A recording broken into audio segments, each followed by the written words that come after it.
by northerners. In actual fact, what it is a northerner first. If you can't get a northerner, then we take an expatriate like yourself on contract.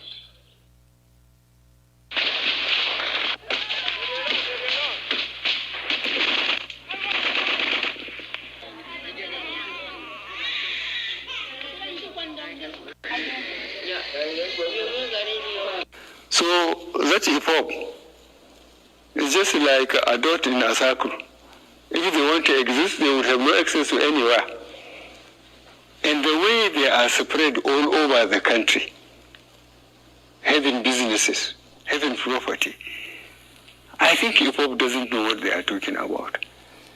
In any case, we say you talk to them in the language they understand.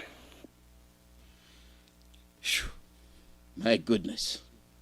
What then are we talking about? Hatred. Hatred that can never be overcome. Deep skin hatred. It did not start today. It started earlier on. And we are still living in it. Oh, we are spread everywhere. We are a dot. We can't go. Even if we exist, we cannot go anywhere. But we are telling him we are existing and we are going somewhere. Just as they gave us 20 pounds after the war, we still overtook them. Do you see what somebody you call your president is saying? Deep hatred. And you have this British-made journalist running around talking rubbish, not thinking, not being objective and subjective. Just saying something to get by and get paid. The first one you listened to was that made by Britain. It was a high school like forum. They knew Britain is aware of the deep hatred between the Fulanese and the Southerners. And this is the forum where they brought it out. And this is where they coined, this is where they molded the whole thing to say, for the fact that these people hate the Southerners, they hate the Biafrans, and you want to be free, we're going to put them to rule over you. Let me get back. Listen to it again. 1956, when the talk for independence was heating up. Listen to it again.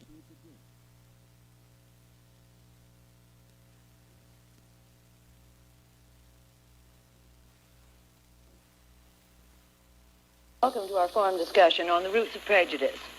All four participants in today's discussion are high school students from Africa. Let me introduce them to you now. From Nigeria, Mohamedou Liman, 18 years old. I am a Mohammedan, and I have prejudices against Christians too in southern Nigeria. You said you have prejudices against Christians in southern Nigeria. Is that particularly because they are Christians? That was asked by a Ghanaian. That question was asked by a Ghanaian to a Nigerian from Arewa. You just hate somebody because he's a Christian. This is why what is happening to you today is happening. We are in deep trouble. So if you're keen in betraying our leader Mazi Nnamdi Kanu, if you're keen in betraying your Biafrans, be ready. They have come for the final onslaught. Let's continue. I'm a Christian myself, but I have no prejudice against Mohammedans. I rather prejudice against whites. Am I right? Let me ask Mohamedou another question. You said at the beginning... Did you hear the Nigerians say, why will you have prejudice against the white? The Nigerian asked the Ghanaian, when the Ghanaian said, I would rather be prejudiced against the white. And what did the Nigerian say? Oh, why? Why? You will see later on, Bello. You hear his response. That you were Mohammedan, that Nini was Christian, that you had some prejudices against Christians. Yeah. Let me ask you a fairly frank question. Do you have any sense that Nini from the Gold Coast is less purely African than you are?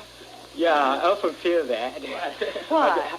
You see, we in Nigeria, and our part of Nigeria, northern Nigeria, we often feel that Africa is for Muslims, not for Christians. It's meant for Muslims. And our social life is entirely different from the Western ways. We are totally opposed to it because it sort of try to disassociate our religious principles. We were talking a moment ago about discrimination between white and black. Suppose Nini comes to visit you in Nigeria. Would he be discriminated against in any way? I suppose so, simply because for one reason. Then I tried to have it northernized, and now all important posts are being held by northerners. In actual fact, what it is a northerner first. If you can't get a northerner, then we take an expatriate like yourself on contract.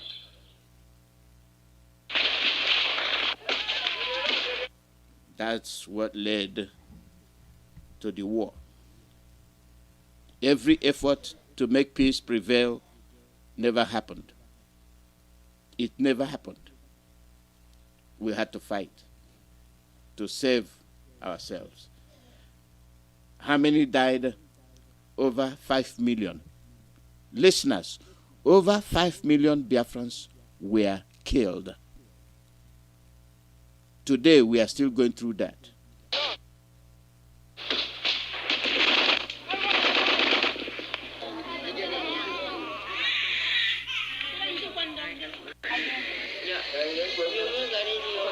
So that hip hop is just like a dot in a circle. If they want to exist, they would have no access to anywhere. And the way they are spread all over the country, having businesses, having property, I think hip hop doesn't know what they are talking about.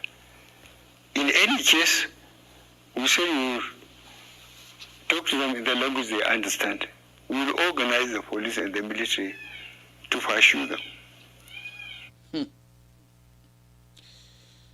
Oh my. Oh my, oh my, oh my. Organize the police and the military to fashion them a dot.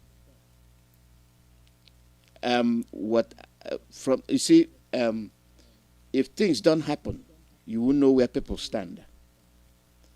From what happened to our leader, I have come to understand that there are more Biafrans, there are more genuine Biafrans than some IPOB members. Some of them in the IPOB are not IPOB members. They are agents, infiltrators. Do you see how calm people have been? Couldn't believe what is happening. They are in fear. But what we are telling them is everything is under control. Everything is in order. Nobody should be afraid. They must release our leader because he has committed no offense. And the Fulanis too are asking them a question. Why arrest them? Why arrest Nnamdi Kanu? He did not jump bail. You attacked him. You want to kill him. I have played that clip so many times. By the way, the women will be on the air tomorrow. They'll be broadcasting tomorrow. And for those, we have ESN. Go to www.ipobinUSA.org/donate. Make your donation. Yeah, fishing Nnamdi Kanu around is not going to help because people now know. When you say proscribe, I will finish this clip I'm playing, but let me open your eyes some more. For a terrorist government, Nigerian government is engaged in terrorism. Why did I say that? They have the bandits. They have Boko Haram. They have Maeti Allah. They have cattle herdsmen. These people are terrorists, terrorizing innocent people in their respective states. What has the government done to bring them under control? Nothing. Instead, they tell you, surrender your land. The same government will tell you, we know where they are. We have rehabilitated them. And we have put them in the army and the police. And these are the people your government is telling you you have fashioned the police and the army to deal with them. You understand? Let me finish the clip, then I'll give you another side of the coin. That's what we can do, and we will do it. Let me make some revelations, because some of us also have our own intelligence networks. We have met with some of the bandits. We have met with some of their high commanders. They told us that one of the northern governors is the commander of Boko Haram in Nigeria. Boko Haram and the bandits are one and the same thing. They have a sophisticated network. During this lockdown, their planes were moving up and down as though there was no lockdown. Moving ammunitions, moving logistics, moving money, and distributing them in different parts of the country. They are already in the south, in the rainforest of the south. They are everywhere. They told us that when they finish these rural killings, they will move to phase 2. The phase 2 is they will go into the urban cities, going from house to house, killing prominent people. I can tell you, this is the game plan. By 2022, they want to start a civil war in Nigeria. And secondly, Sheikh, you talked about a tribal war going on. And I'd like to know more about that tribal war, because I don't know already.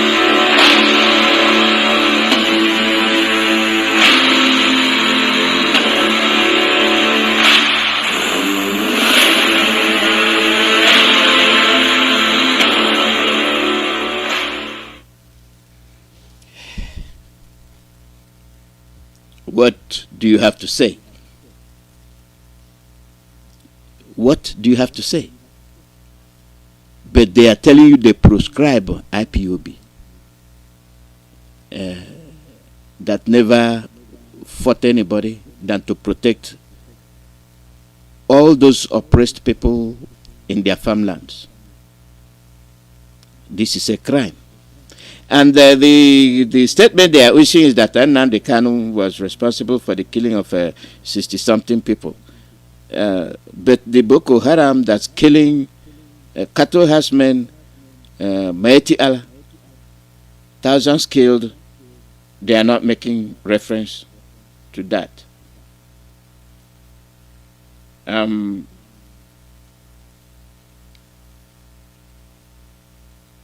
One thing is there. They control 3 arms of the government with little or no education. All right? Connect the dots yourself. Connect the dots, and you see what we are saying. They will move to phase 2, and if you think you will be safe, you will not. Going from house to house, killing prominent people. I can tell you, this is the game plan.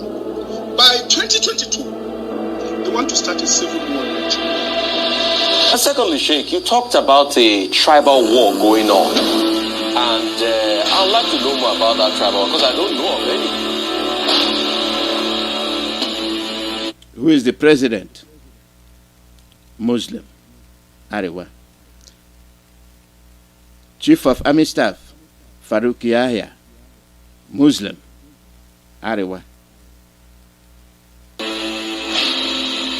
Police, Usman.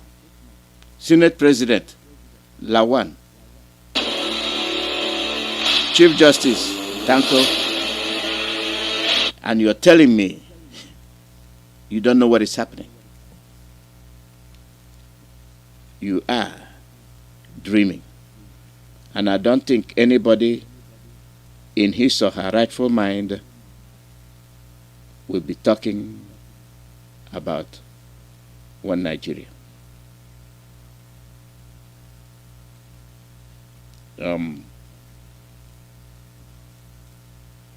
Let me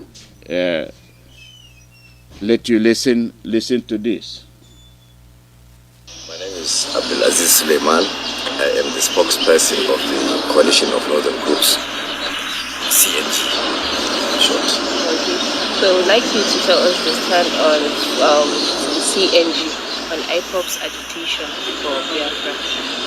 You see, we have taken several stages before arriving at the current position. Please listen very carefully to what Aziz Suleiman is saying. Listen very carefully and connect this to what you just heard.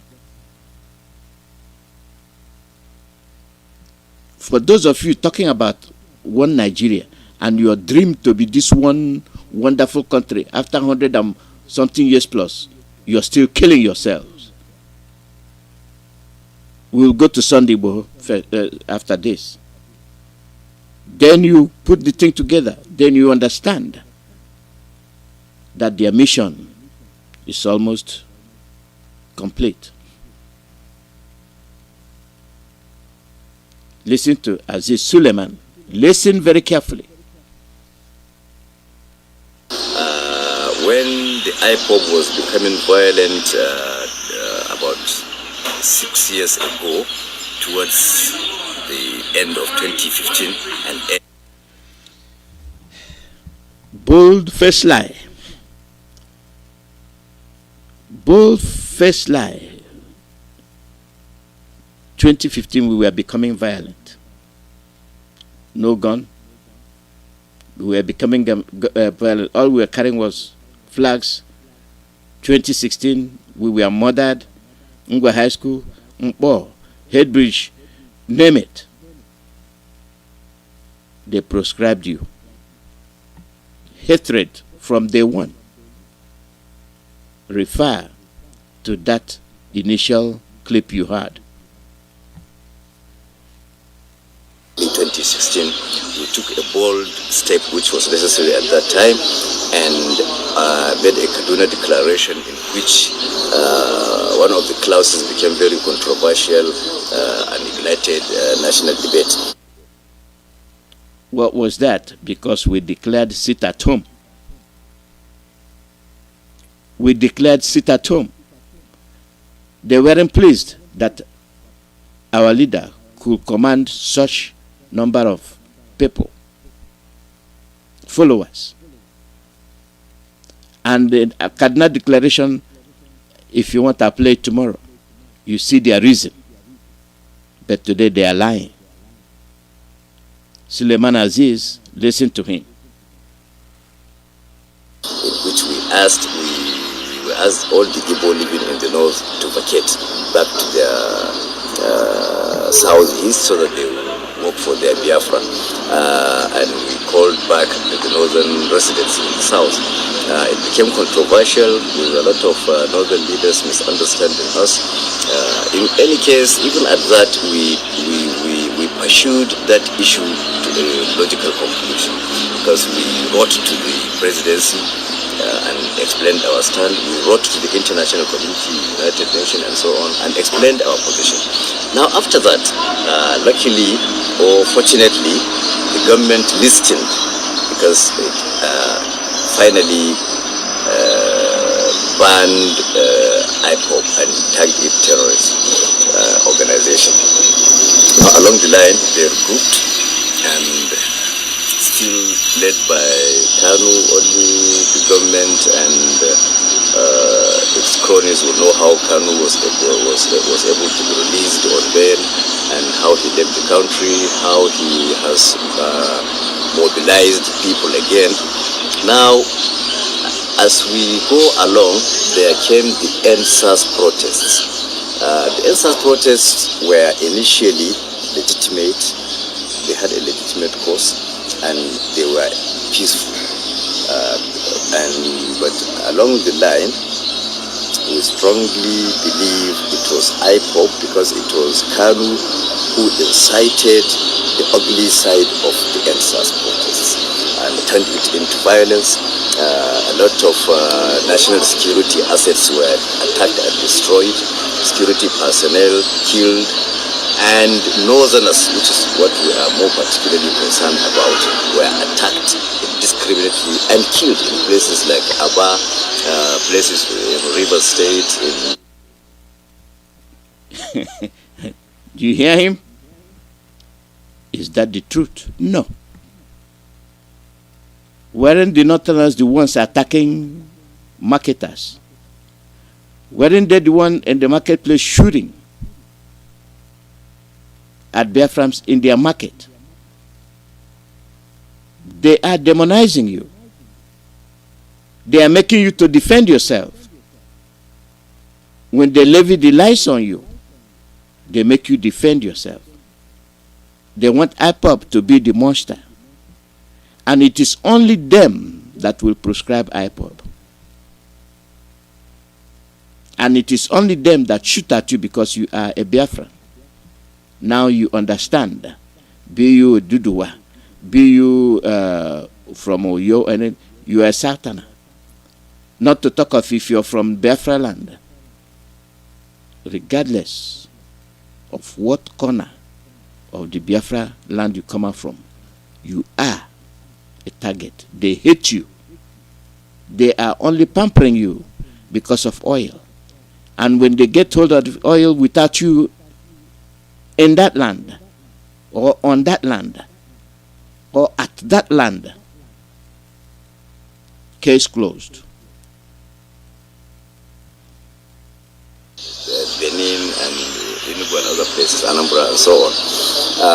Now we actually protested that because we see no reason why a northerner, an ordinary northerner, even in Aba, should be attacked because people wanted SARS to end. Those guys were not even policemen. Now, after that protest, we wrote to the National Assembly, we wrote to the Northern Governors Forum, and we wrote to the international community, the United Nations. Well, what has happened. And recently, there is a resurgence of a violent agitation for Biafra, still led by the same IPOB, after it has set up an armed group, an armed wing called the Eastern Security Network, which openly attack security facilities and people of non-Igbo origin who live as minorities in the southeast. So you can see it's something that has roots in history. We looked at it that this is a people that is insisting that it's not Nigeria for about 60 years now, since a little after independence, which led to a civil war, and they are still insisting on that. And now, as it is, they have gone violent, with the likelihood of causing greater conflicts that will lead to another civil war. Because most of the people, most of the active supporters, most of the active participants in the IPOB atrocities are young people below the ages of 50. So they have not seen the civil war, they have not experienced the destruction of the civil war, and they are prepared now and they have been brainwashed to fight.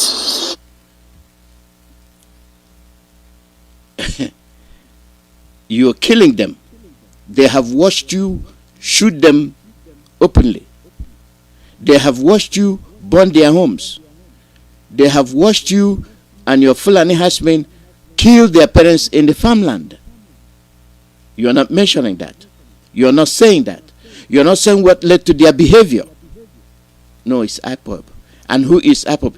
Indigenous person of Biafra. So don't think he is referring to the organization. He is indirectly telling you, you a Biafran, you are a problem to them. So what we are saying is, in order to avoid that calamity befalling the country again, another civil war, we wrote first and foremost to all northern emirs and chiefs, alerting them as to where blame will ultimately lie when these momentous events come to pass. Then we wrote to the National Assembly on two grounds.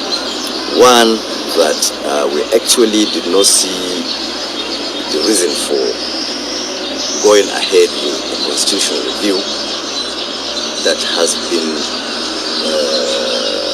attempted since 1999 with no result. More so, this is a much more divided Nigeria at this moment. The IPOB is intensifying its calls for Biafra and even becoming violent. The Southwest is intensifying calls for Oduduwa Republic. So we said it would be more ideal, more reasonable, if any constitutional attempt is halted, so that the more fundamental issue of unity, of building a nation, finding a nation first. Because some people talk about restructuring, we tell them, you don't restructure where the... What else do you want to hear? IPOB prescription from the Fulanese.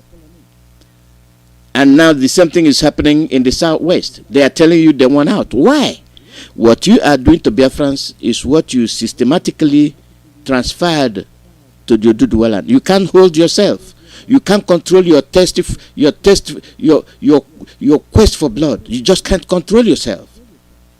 You spread your wings down to the Oduduwas. You are doing the same. Not just Middle Belt.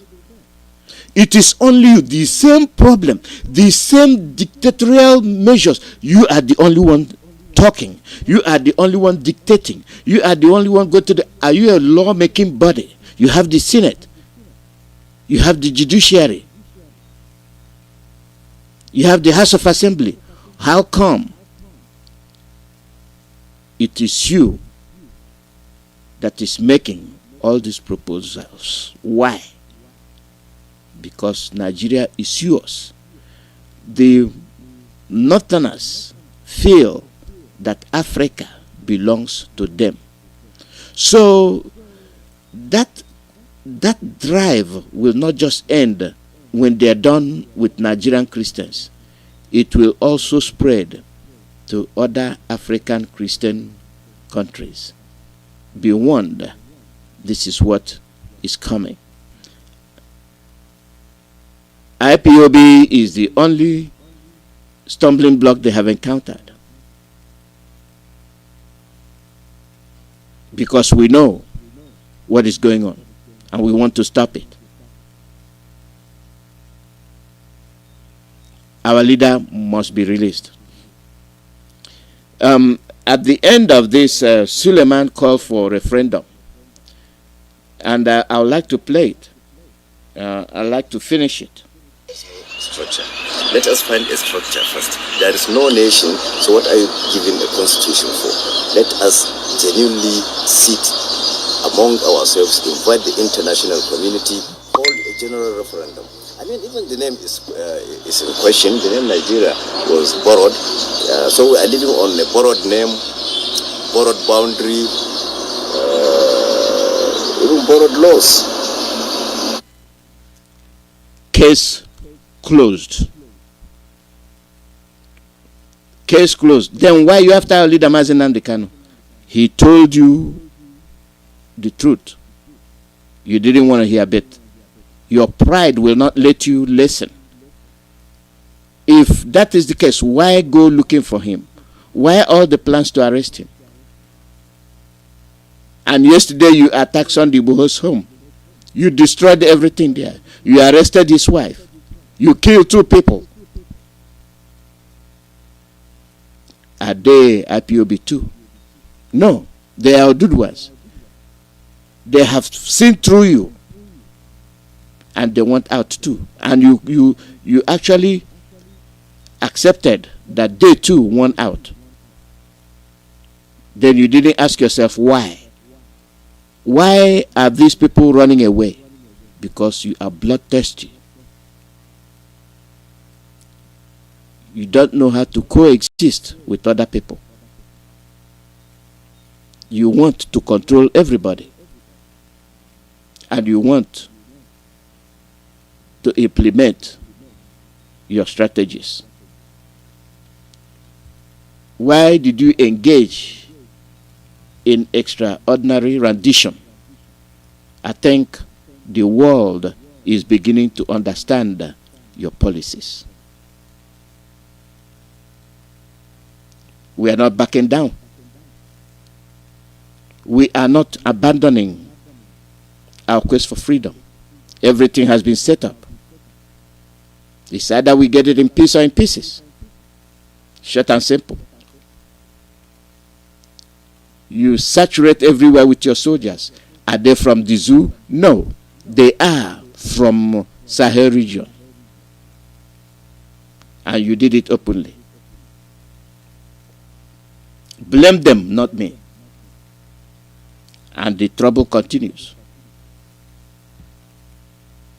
For those thinking they are political elites, you will pay with your blood. They will kill you. They will kill you.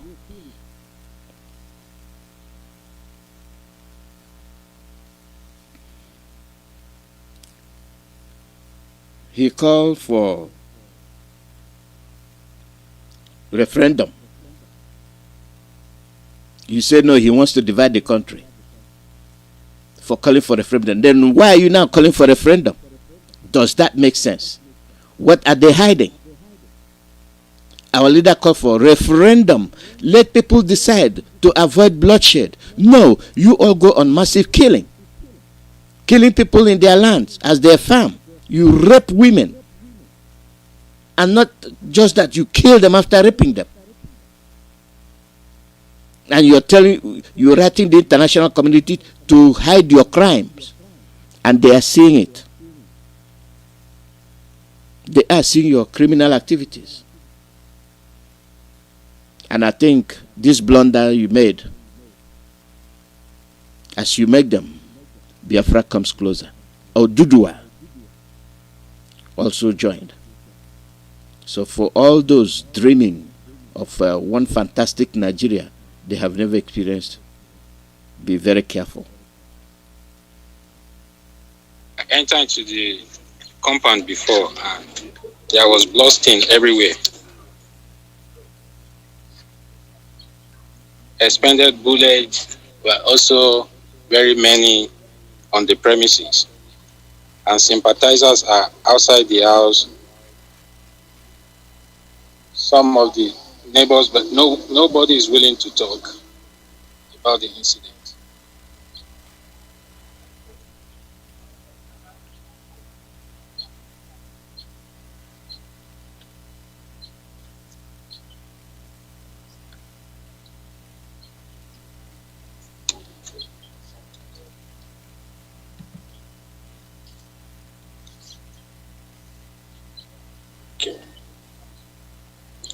Some of his aides, allege that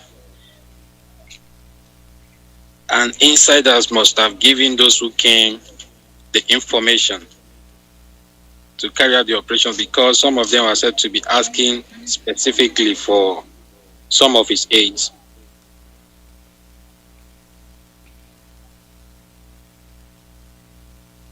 That's what they did at Sunday Boho's house. Vandalism. Let us be civilized. Conduct a referendum as quickly as possible and divide the country in a peaceful manner. The constitution you made was faulty. We the people did not make that constitution.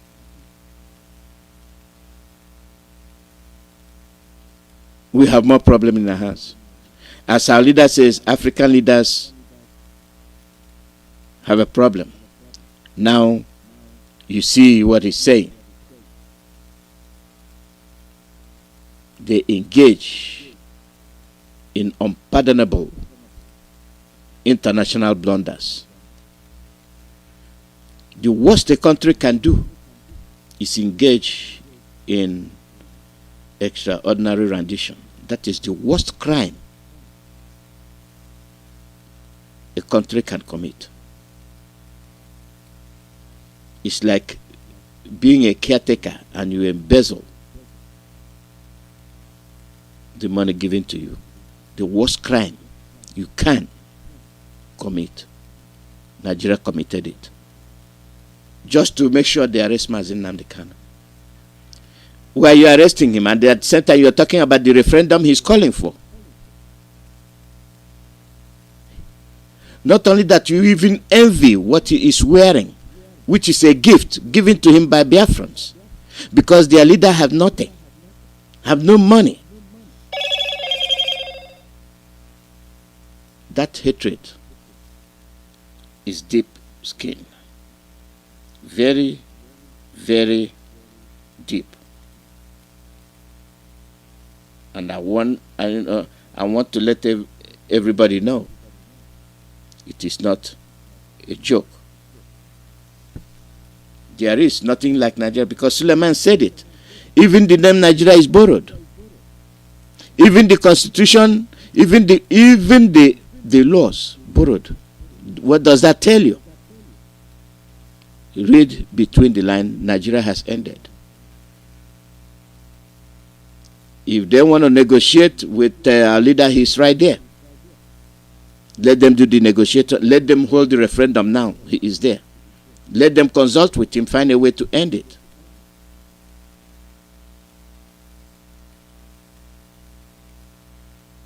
Don't tell us he jumped bail. He did not jump bail. You went to his house to kill him, just like you went to look for Sunday boy. Now you declare him wanted. All the mighty Allahs, you don't declare them wanted.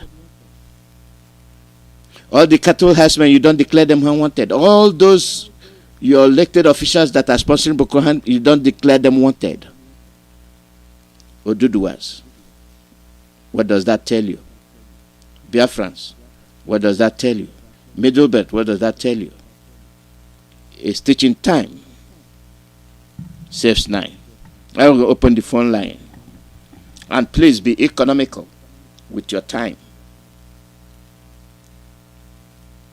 The call number is +1 484 767 0848.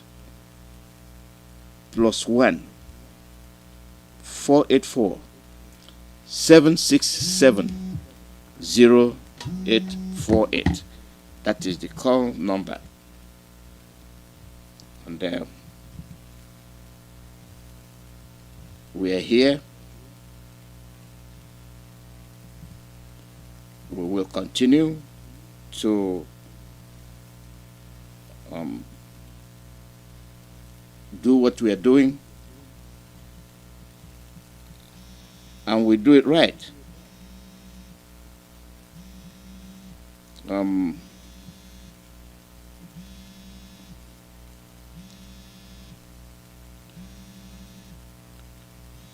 Let's see.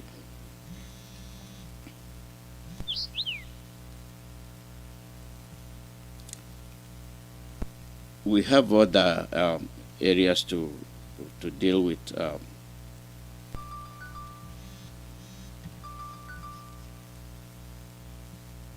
Let me see. There's an interruption there.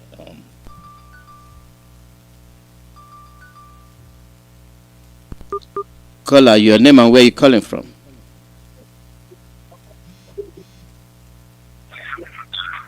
Hello. Good morning.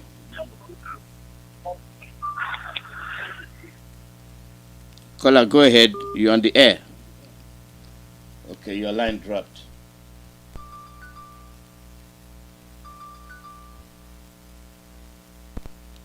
Caller, your name and where you calling from?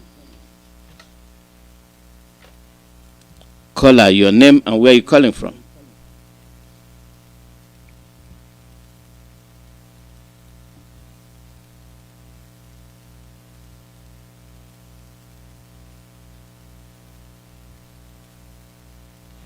line keeps dropping. Started early.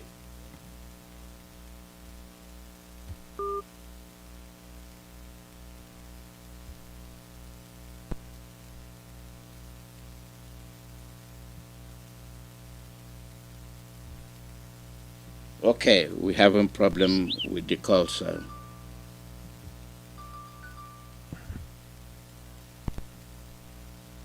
Caller, your name and where you calling from?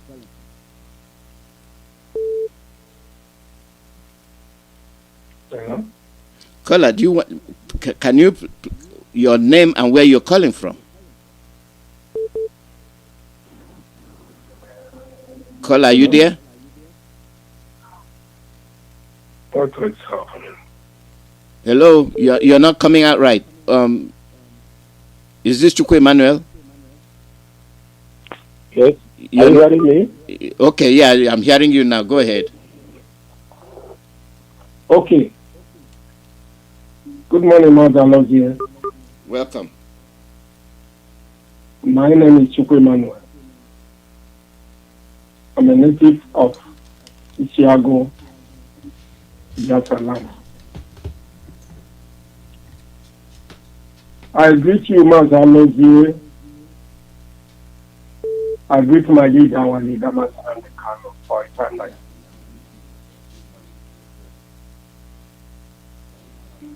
Honestly, I want to start from the saboteurs. All these saboteurs, I think some of you have hearing these comments that was made all the way from 1952, 56, 58 up to now. And these people, those ones that have died, they hand it over to unborn generation of Fulani to make sure they get to the root. That is how people who are reasonable are following things. Comparing to useless Igbo one Nigeria. I want to talk to George Obi also. This idiot, I heard that he was once ambassador of a country. This man has seen how people are ruling their country. Upon all this, George Obi also come back to Nigeria. The Fulani installed him as Ohanense president. George Obi also become an idiot and animal to Igbo race. This group of people, calling them Ohanense Igbo, let there be a time these people will be hunted and killed one after the other because they have destroyed Igbo race. George Obi also must die with his group because it's a shame and a disgrace to Igbo race. All of you who are saboteurs, the problem of Igbo Nigeria is that all these criminals, they will not have chance to listen to radio. Because I don't see any human being as Igbo man that will listen to Nnamdi Kanu voice that will not be a human being. But all these criminals in America, in Europe, in Asia, downstairs, because our leader was adopted. Your name is sorry. Your generation is a destroyer. You will die shamelessly, and your children will suffer from where you stop. Enough of all this. The Fulani have made a whole Igbo race to be so common, if not Nnamdi Kanu and IPOB. Where are these people coming from? You are in America. You are in Asia because you was loved away by Fulani. There's no work. Nothing is working in Nigeria. I know the time you can see when you are going in Aba, in Owerri, in Umuahia, in Enugu, you see pump, public pump. You get water. Before the war, today no water. Everything is upside down. And somebody has made himself, his life for you, and you are against that person. God will punish all of you, one after the other. You are made for Satan. After God's punishment, Satan will also punish you. Thank you very much, Mazi Alozie. Thank you. For all your kindness every day on this journey. There was a comment Ikechukwu made this morning. I heard it. He explained. Thank you, Mazi. All the details. Yeah, thank you, Mazi. Thank you. Of our leader. Caller, your name and where you calling from.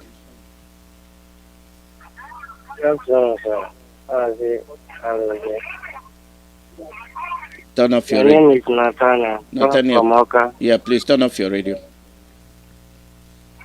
Okay. Yeah, I'm calling from Oka. Can you hear me? Go ahead, we are hearing you. Hello? We are hearing you, go ahead. Okay, sir. So, I'm really thank you for the efforts you're making for this project. And also, Mazi Nnamdi Kanu, for opening all our youth's eyes to see the intimidation and the betraying. They are betraying our youth. And the right they are depriving from us. All over the world, there's no place you will find Igbo youth, you will see them. And we have all it takes to maintain ourselves and our environment and to sustain ourselves. But we are going all manner of places to find what to sustain ourselves.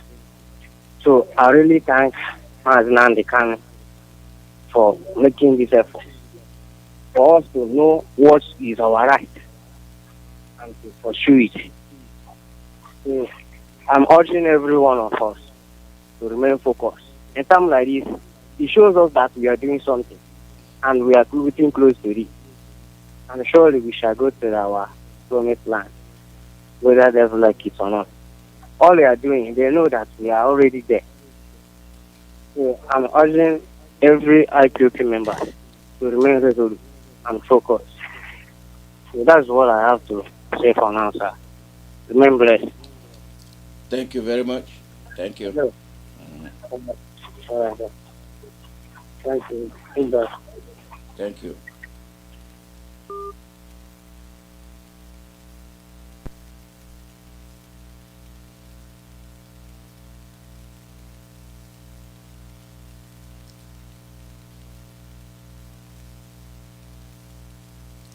Caller, your name and where you calling from. Caller, your name and where you calling from.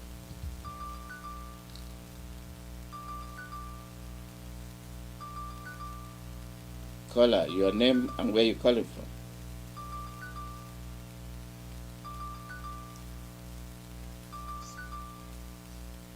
Go ahead.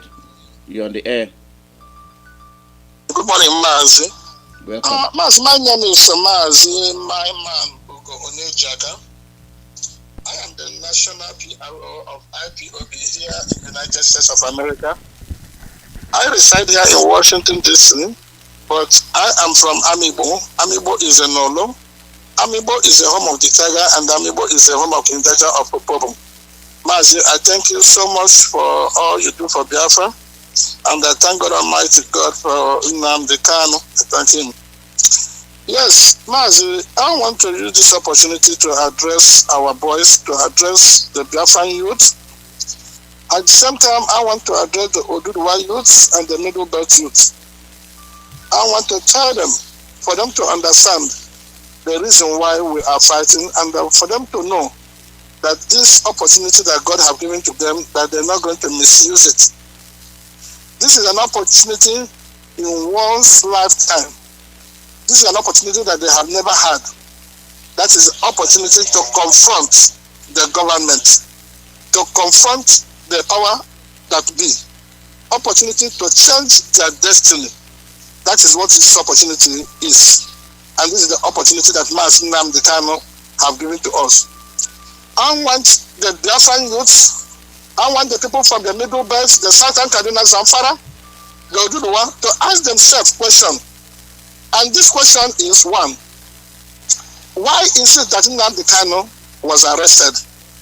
Why is it that the house of our son, the Uboho, was invaded and the wife was abducted, and then they planted all the guns in his house, and then they want to arrest him and shut him up? I want to know, why is it that the Mieti Allah that has been killing, the Mieti Allah that have been raping, and the Fulani herdsmen that have occupied our land, why is it that they have not been proscribed? And why is it that nobody is arresting them? That will tell you that there is something in there. I thank God that it has come to this extent now that they have arrested Mazi Nnamdi Kanu. If you keep quiet, this is the end of you.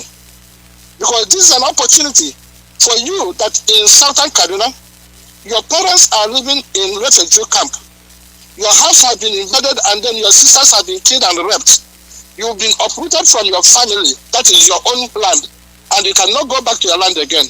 It's the opportunity for you just to let your voice be heard. You are even from, Zamfara. And then your university, the students in the university have been abducted, and then there are some on their head, and they are negotiating just to pay so that they can get the student. This is an opportunity for you to put your mind and then put your mouth and then see what we're going to do. If you are from Oduduwa, then you have seen the plight of your parents. Your people are living in the refugee camp. That is in another country, the Republic of Benin. That is where the Yoruba people have run because of the Fulani. If you are not happy with it, you have to come out now. If you are a Biafran, there has never been anything good that has come out of Nigeria for you. This is not politics per se. This is not APC, PDP. This is the survival, your survival. That is what you are fighting for. This is your life, preservation of your life and the life of your children. That is what we are doing now. This is not a business as usual. If we can use this opportunity to come and tell these people, these few, there are very few. These are organized terrorist governments. The organized people. I am calling even the police and then the military. These guys that have not been paid, but they have been used to kill their own citizens. I'm calling you just to rise up now and then, change your mind and see what you can do for your generation to come. We are not fighting only for you, we are fighting for your generation. Because you have been engaged, because there is something that they have been planned, the plan that they want to carry out, that is just to make your life very, very useless, and so that they can occupy your land. I am telling you now, but thank God that it has come to this. So I am calling upon you. You cannot go and sit down now and say, oh, this is about IPOB or about Nnamdi Kanu. Because this is God has given you the opportunity to be a mouthpiece for all those your people that have been killed. You are in Southern Kaduna, you are from even Middle Belt. All your brothers and sisters have been killed. They have been uprooted and killed. This is a time for you to come and speak for them. You are even from Biafra. For all your comrades that have been killed, is an opportunity. We're not going to let it be. You have to get ready. Get ready because we are going to march. Get ready because you cannot leave it. It is the only opportunity that you have to show your grievances, and this is what it is. So I am calling you, if you are here in America, and you have seen the plight of our people. You have seen the plight of our people, and then you still think that it is business as usual. This is not about IPOP now. This is about the survival of your people. That you have to rise up, because we are going to have march here. We are going to march in Washington, D.C. We are going to occupy Washington, D.C. so that they will know exactly how we are going. And then I am telling you, you are in Biafra land. You have to get ready. You have to get ready, because we cannot stay and then keep quiet. We are not going to watch these people. We know that they are animals. You have to follow them the way. Then God, they are not going to kill all of us at the same time. So what you have to do, come out. You are a university student. You are a university student, you are a market woman, you are a market man. Then just come out, because you're going to do this. As a woman, you are the one that have had these children. You carry them for 9 months, the people that are being killed. It is your husband, they have made you to be a widow. And you are a child, they have made you to be an orphan. It is time for you just to show your grievances. And this is the time that Nnamdi Kanu have created, and that is the time that God have appointed for us to do this. So I am calling upon you. Just stand up. Do not say, oh, let us watch them and see what they're going to do. Be ready, because it's going to be ready. Nigeria is going to burn down. This is that time that is appointed, that time that we have been waiting for, and that thank God Almighty that they are the one that started it. They went and then they abducted Nnamdi Kanu, they kidnapped him, and then they cannot get away with it. Why haven't they kidnapped all these, the Mieti Allahs that have been killing? Why is it that all these bandits that are all over our country, why haven't they apprehended them? Why is it that the Boko Haram that have been ravaging our country, why is it that they have not apprehended them? Then they want to go and get Nnamdi Kanu. But you have to know what Nnamdi Kanu stands for. Nnamdi Kanu stands for a good life for you. Nnamdi Kanu stands for electricity. Nnamdi Kanu stands for you to get employment when you finish university. Nnamdi Kanu stands for a good road for you. Nnamdi stands for your dignity. That is what Nnamdi Kanu stands for. Nnamdi Kanu is not fighting for him own. All these politicians are accumulating the wealth. Go and see how much the politicians have been paid. Why are they into policy? Because they are into politics about what they're going to get. They are not there to represent you. What have the politicians done for you? Nothing. But Nnamdi Kanu is here. He has sacrificed his mother, he has sacrificed his father, he has sacrificed everything that he has because of you. It's an opportunity for you to come and show what you can do for your nation. If you are a Biafran and you wanted Biafra and you don't want to come and stand, what can you do for Biafra? It is a time for you to come and show what you can do for Biafra. If you are on Oduduwa, you are wanting Oduduwa nation, and then show what you can do for Oduduwa nation. And if you are from Zamfara or if you are Middle Belt, show what you can do. I mean, your mother, everything that the parents have done for you to be a human being, it's time for you now to change your destiny. We are fighting for your destiny, and this is the reason why we want you to stand up. Thank God they are giving us this opportunity. So, Mazi, thank you so much. We will continue to come out. We are going to hit them hard. We are going to be out there. Man is appointed to die but once. And this is that time that we are going, either we die, the people that will left, they will continue the fight. If Nigeria are thinking that they're going to win, they are wasting their time, because this is the case between them and the children. This is the youth of the Nigeria, and this is what I'm talking about. Mazi, thank you and God bless you. Thank you very much. Thank you. The call number is +14847670848. +14847670848. We want to be free. We want to be solid, and then do the things that are appropriate for us to survive. Holding Nnamdi Kanu will not solve the problem, and as they realize, they have beaten more than they can chew. So we are proceeding with our call for Biafra restoration. Biafra is here. Caller, your name and where you're calling from?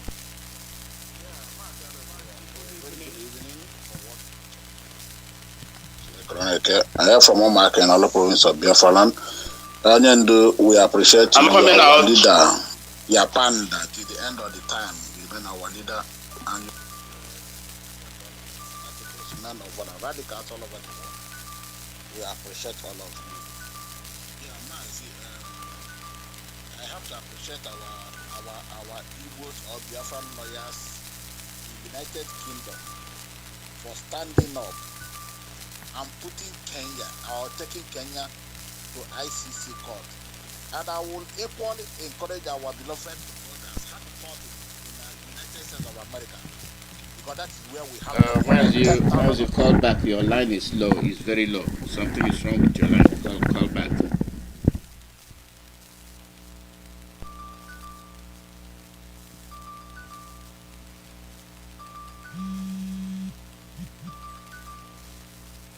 Go ahead. Yeah, Mazi, can you hear me now? Yes. Mazi, is it okay now? Yeah, go ahead.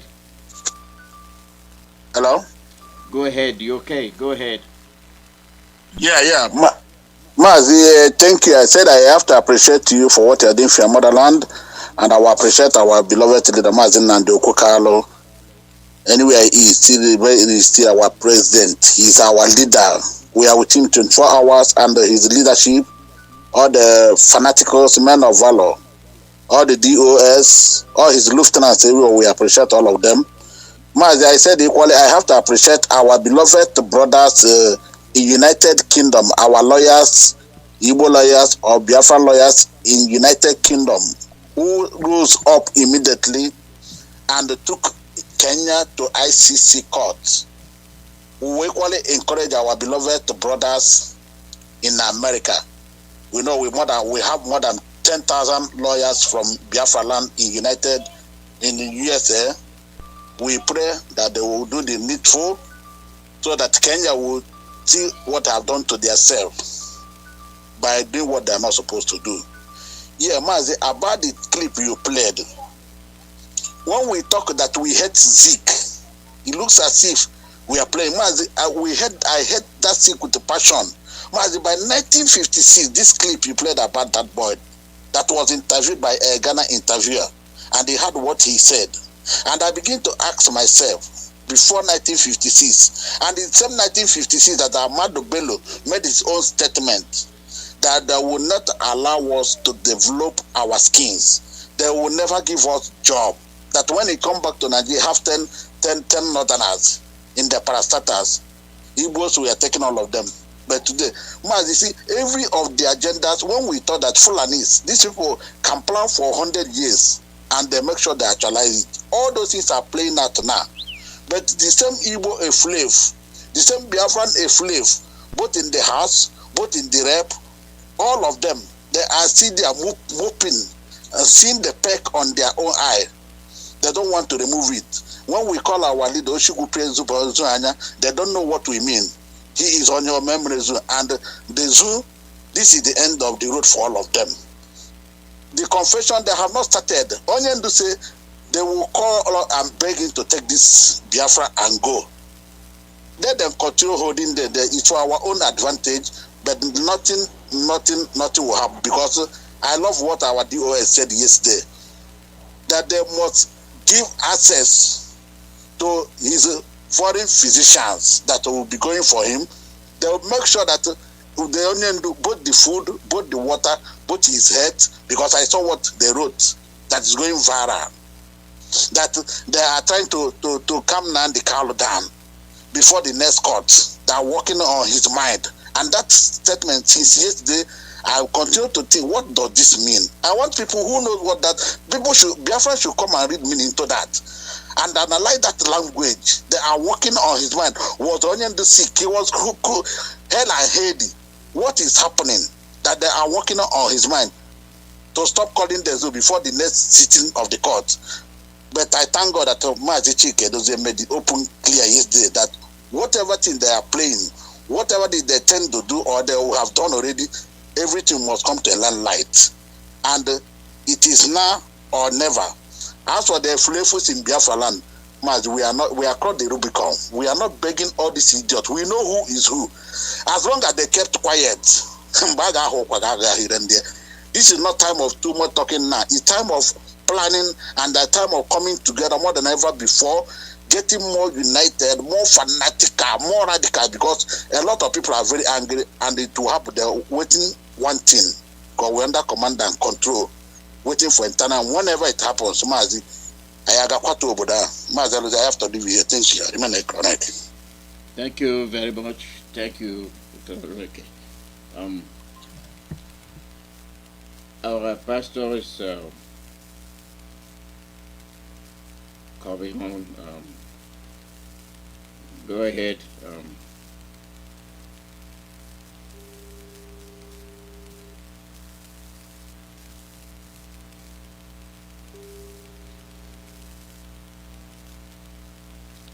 Go ahead. Good morning. Welcome.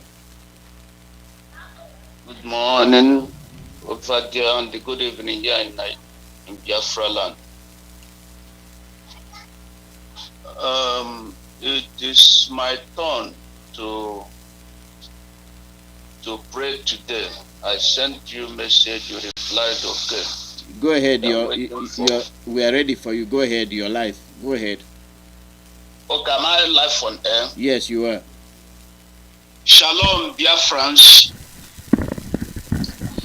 My name is Reverend Dr. Uzoma Patrick. Today is the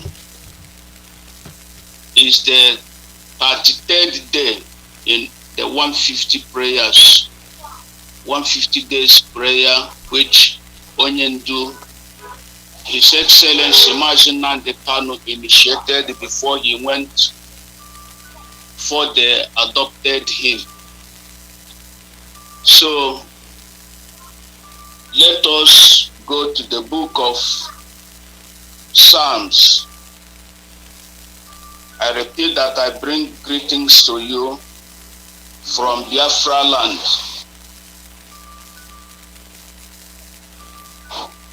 So the book of Psalms,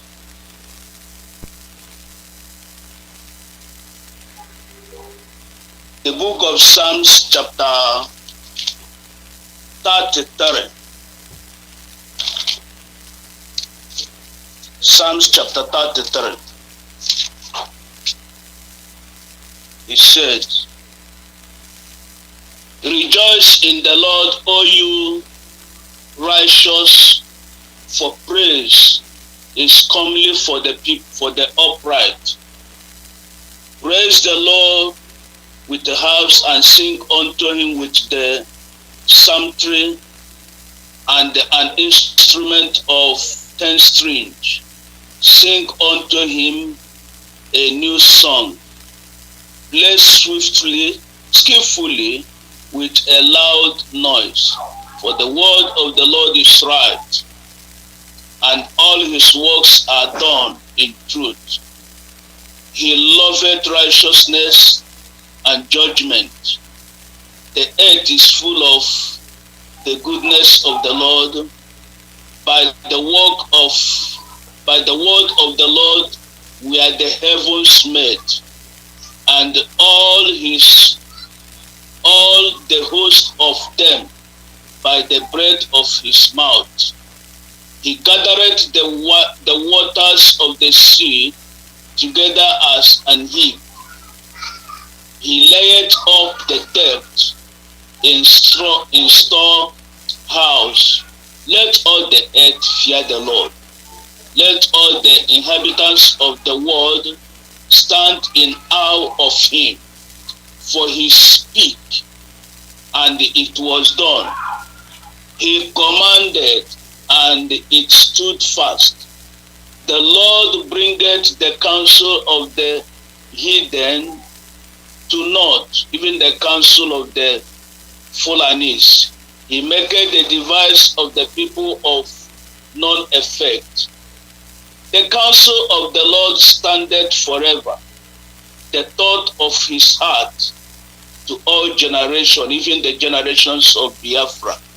Blessed is the nations, Biafra, whose God is the Lord, and the people whom he has chosen for his own inheritance.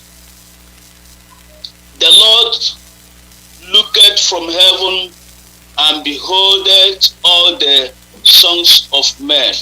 From the place of his inhabitants he looketh upon all. the inhabitants of the earth, even the righteous and the upright. He fashioned their hearts alike. He considered all their works. There is no king served by the multitude of an host, or a mighty man is not delivered by much strength. An horse is a vain thing for safety, neither shall he deliver any by his great strength. Behold, the eyes of the Lord is upon them that fear him, even Mazi Nnamdi Kanu, upon him and us, all the Biafrans that hope in his mercy, to deliver their soul from death and to keep them alive in famine. Our soul waited for the Lord.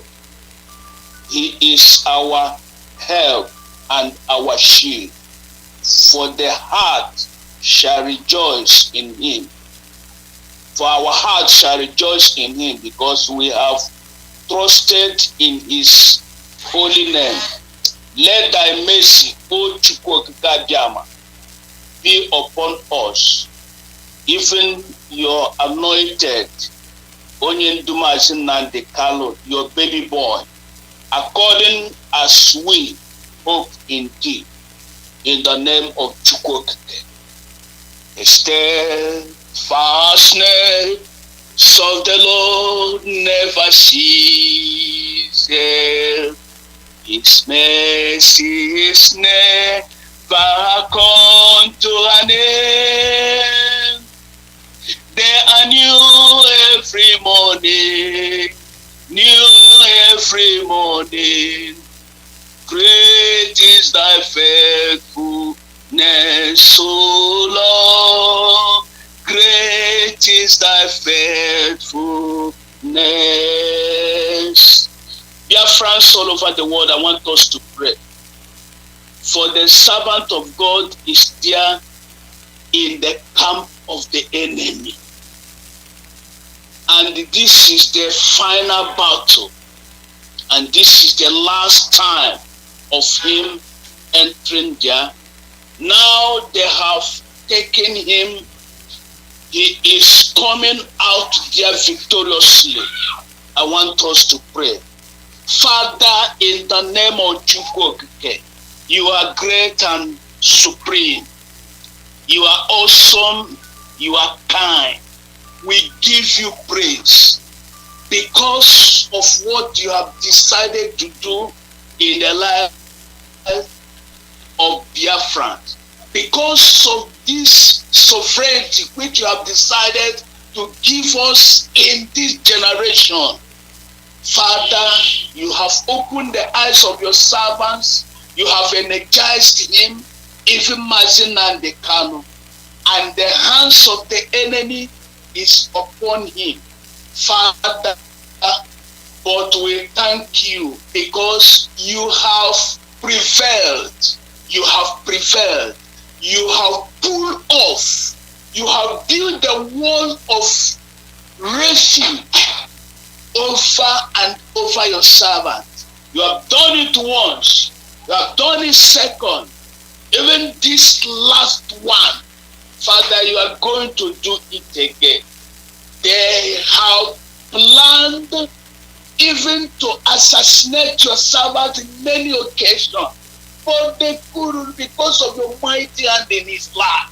Father, now, even as they took him in the absence of all of us, Father, they brought him down here.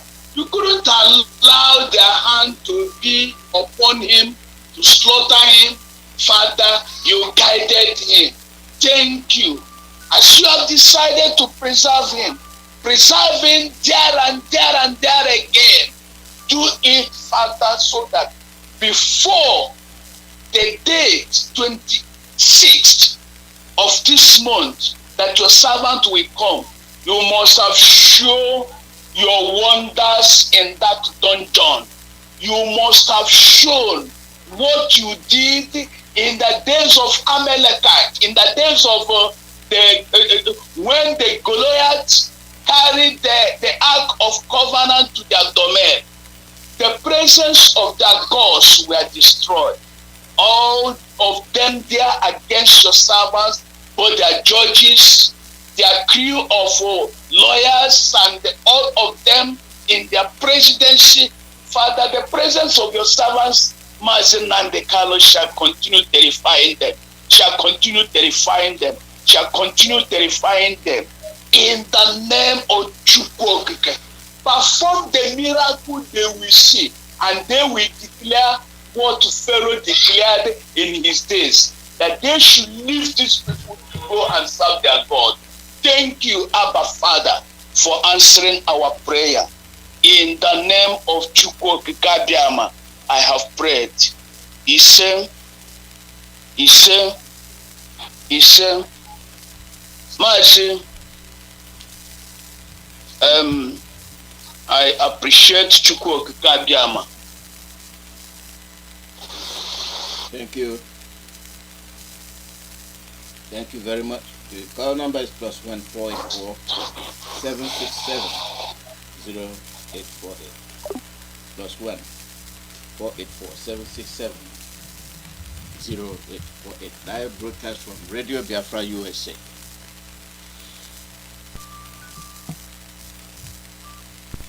Caller, your name and where you calling from? Mazi Alozie, good afternoon from Biafra. Good morning. I'm calling from Enugu. Go ahead. My name is Chinedum. I want to thank you for what you are doing for your motherland, and also to thank our leader, our ever supreme leader, Mazi Nnamdi Kanu. He so prepared us that we have no reason whatsoever to complain or foresee defeat in the end of this battle. He so prepared us with messages on daily basis, and good enough, the repetition follows from time to time. As in all you go good. He made the message so simple for us to understand that he even made provision for the message to run in other people's languages so that they will understand what is happening. What is happening is not only for Biafra, but for everybody. For everybody has been saying it repeatedly. So no, I am not surprised why there is calm everywhere in Biafra land, and he holds you. So many people you didn't know that they have been listening to these messages. Now they are manifesting their reactions and how they are feeling it. Today we read Psalm 33. You see how all this prepared us? Prepared us physically and spiritually. That is why we call him a prophet. He has done a lot of work for the restoration of Biafra and the freedom for everybody. Look at Psalm 33 we read today. We started reading the Psalms after 30 minutes. And the more we are making progress in the Psalms, the more confused you will see the Jew people acting, falling into shit, and coming out in shame. There are three enemies we discovered in this course of our battle. One is Britain. 2 is Fulani Caliphate. 3 is the saboteurs we have. 3 enemies we are fighting. I give to him thanks because of our leader Nnamdi Kanu, not only for Biafrans, but for the whole people in captivity, breaking their chains.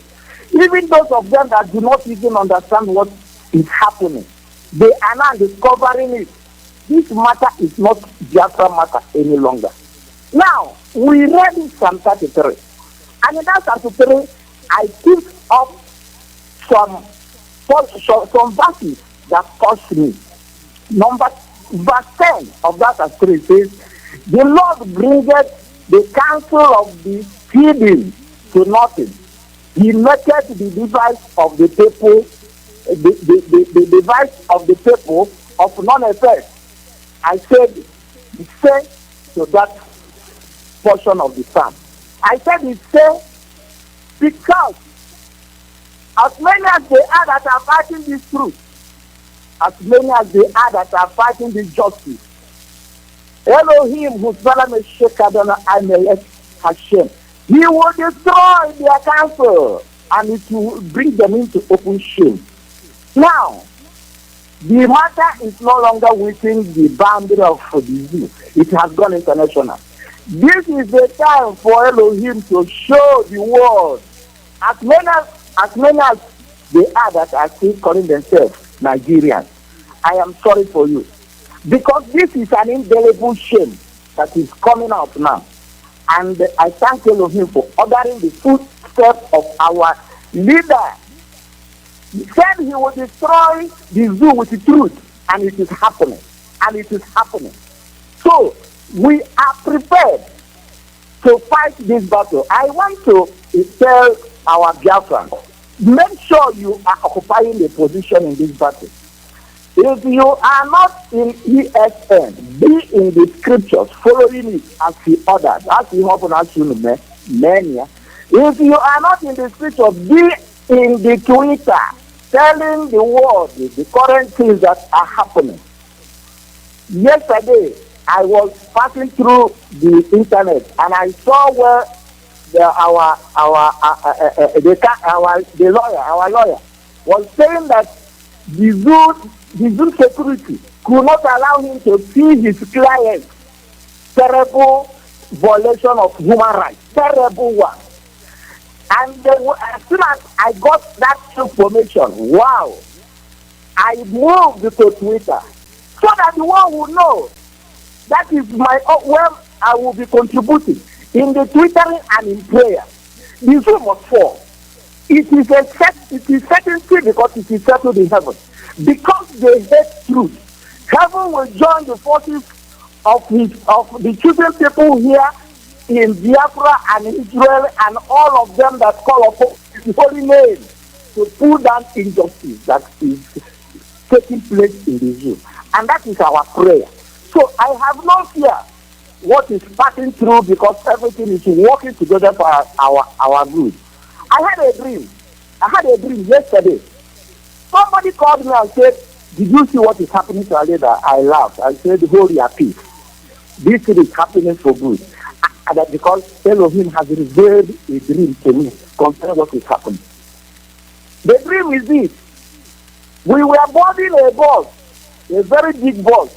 So many people were boarding that bus. And in that very place, it was raining, seriously.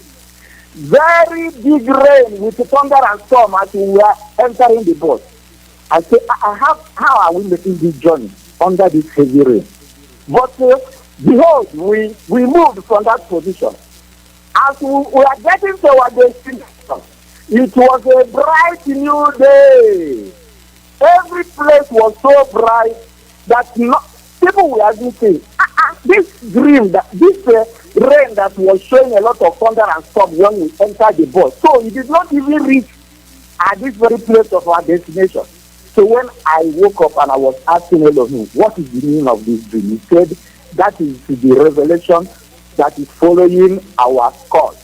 Though it is a storm moment now, raining and thunder, but our destiny shall be a bright place where we will no longer see the storm again. So I am encouraging everybody, make sure you are occupying a place in this battle. Thank you. Make sure that there is something you are doing for Biafra to come. Because Biafra is light.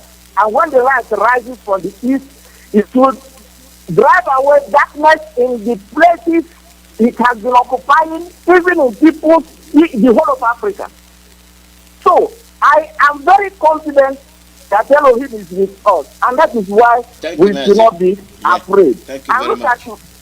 Yes, I'm concluding. Look at verse 21 of that Psalm 33. He said, "For our heart shall rejoice in him," meaning Elohim, "because we have trusted in his holy name."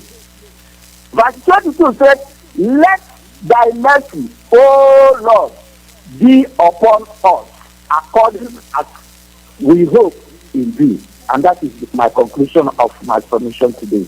I really give thanks to Elohim and all of you that are working together. May Elohim renew your strength and take us to that our expected destination, the restoration of Biafra. Our church shall live, we shall not die, even in the detention. This is for us to be taught more lessons and have more courage along this time we are passing through. Thank you very much. Thank you. The call number is +1 484 767 0848. +1 484 767 0848. Live broadcast from Radio Biafra, USA. Caller, your name and where you calling from? Good morning, sir. Good morning. How are you? Yes, sir. I'm very well, sir. Good morning, all Biafrans all over the world. Good morning. Our Elohim is at work. Jehovah is faithful. But we shouldn't let our guards down. Because these people are smarter. We think they don't know, they know. They are delayed taxes and everything. Let us continue to give them pressure on Twitter. Twitter is doing wonderful. The first time I've seen it go up the way it's going. So Biafrans, I know we always carry first. We don't take last. Keep up the good work, everybody. Biafra is already here, but let's not let our guards down. If they don't meet our request, sit at home will crumble that economy. We have the economy on our palm. If there is any tribe that holds that economy, I believe we are in the top 1 or top 2 of that country. Thank you all Biafrans. Thank you Onyendi. Thank you all the everybody, every Biafran, because together collectively we can get to where we are. And now, secondly, contribution. I know that other of our family has already mentioned it. This is the time for contribution. We see it's obvious they want to kill us all. So if you sit back and don't contribute, your children, my children, other people's children will be, or God forbid, will be lost identity if we don't do anything. But collectively, if we get together and solve this problem that we have, all of us can go home again one day. If you believe in New Year Festival, you join them and do New Year Festival. Whichever festival that your grandparents did, you join them. If you don't want to join, you don't join. But you decide that you sit on the side. Sit on the side. You're not meeting your Congress people. You're not joining Republican or Democrat. You will wait till a vote to come. You go and give them your vote. Mid-time election is coming. They need our vote. They need us just as much as we need them. So, but to continue to cast your vote without getting anything in return, I see it as somebody taking advantage of you.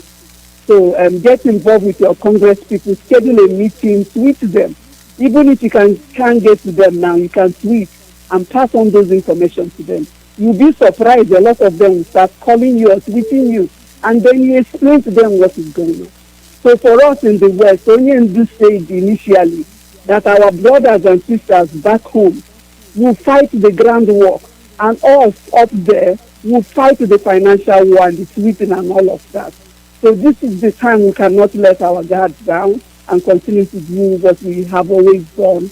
We are always successful people. We are very proud of who we are, and I don't believe that we are going to allow Fulani people to make us Muslim, and then we will leave our religion and start worshipping their own religion.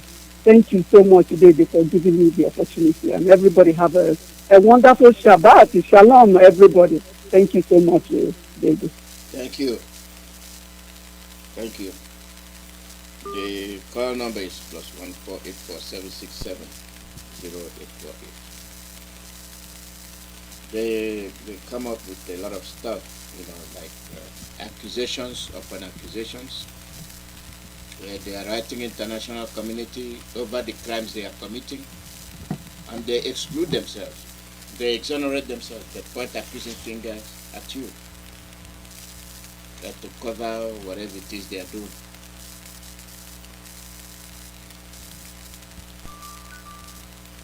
Caller, your name and where you calling from. Caller, your name and where you calling from.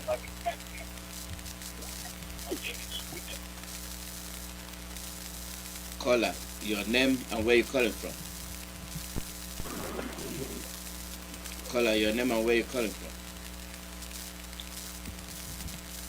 Good morning, Mazi Alozie. Good morning from here. Welcome. Yes. My name is Emeka, and I'm calling from Los Angeles. Welcome. Yes. I listened to a broadcast by our Amazonian brethren. I listened to the broadcast last night, and it caught my attention. So I did some transcript here. I just want to read out that transcript. It's not long.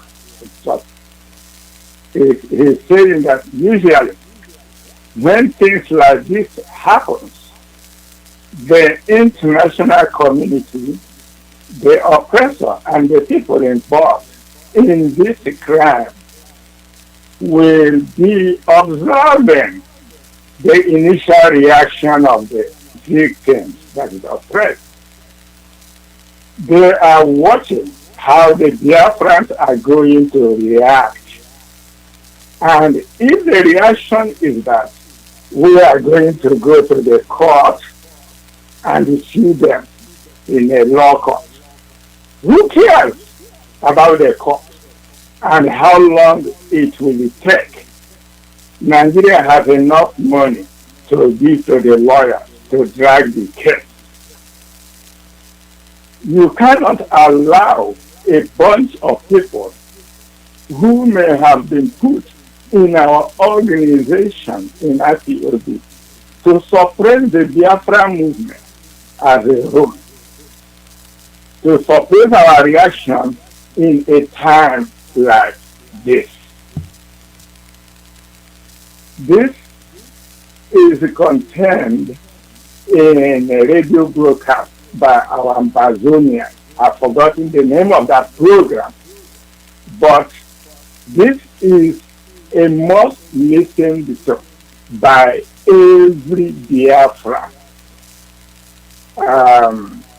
If anybody knows the name of that anchor, I couldn't read it, I couldn't get it out, but it is a must listen to.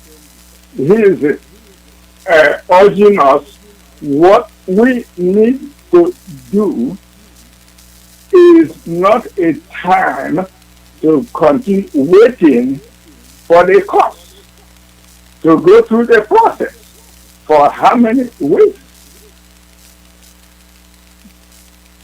Yes, we are praying, and I thank the Reverend Father Obama that prayed it today. And we say that labora fides et labora, that is faith and work together. We are praying our thanks. Thank you for the men of God that have prayed. And I thank you, Reverend Father Ozama, did I get his name right, for today's thanks. But we also have to listen to the timely advice of our Ambassadorian brothers. This is the time to strike the iron. Thank you very much. Thank you. Thank you. The call number is +14847670848. We are headed towards the end of the program. We look at some delicate issues, and we wonder what you have in stock. Caller, your name and where you're calling from. Caller, your name and where you're calling from. Good evening from here, Biafrans all over the world. Good evening. I want to add my voice. Go ahead. They say the appointed time has come. The world will not fear ignorance of what is happening in Nigeria and what Fulani Nigeria government have been doing. Thousands of our people all over the time have been killed by Fulani people. Houses are being burned in our land. Our youth are being mowed down by Fulani. Our people are being extorted and killed. Our leader house was invaded. More than 30 persons were killed. Of recent, they went to our lawyer by the stage of first house to kill him, but they failed and killed one of his peers, burned everywhere, including cars. The same thing the Fulani government have repeated in the case of Sunday Igbo. For how long do you think we IPOB will hold or be patient to watch these Fulani people kill us? It's not going to be possible. Fulani herdsmen have decimated our mothers and our sisters and killed. They are numerous to mention the number of killings that have taken place. Are you talking of Boko Haram? Is it ISWAP? Is it IC? Which one do we mention? But few. In all these things, the government are still breeding the terrorists because they will assemble more than 1,500 of them and tell you they are repentant Boko Haram, and they will grant them amnesty, integrate them into the ministry as part of their jihadist agenda.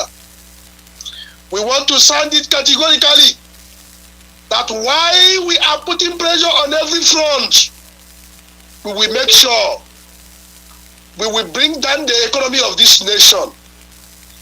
Our leader have been the only one holding us, because all the while we have only been calling for a referendum, which is legally recognized all over the world. But this Fulani agenda will have remained defiant.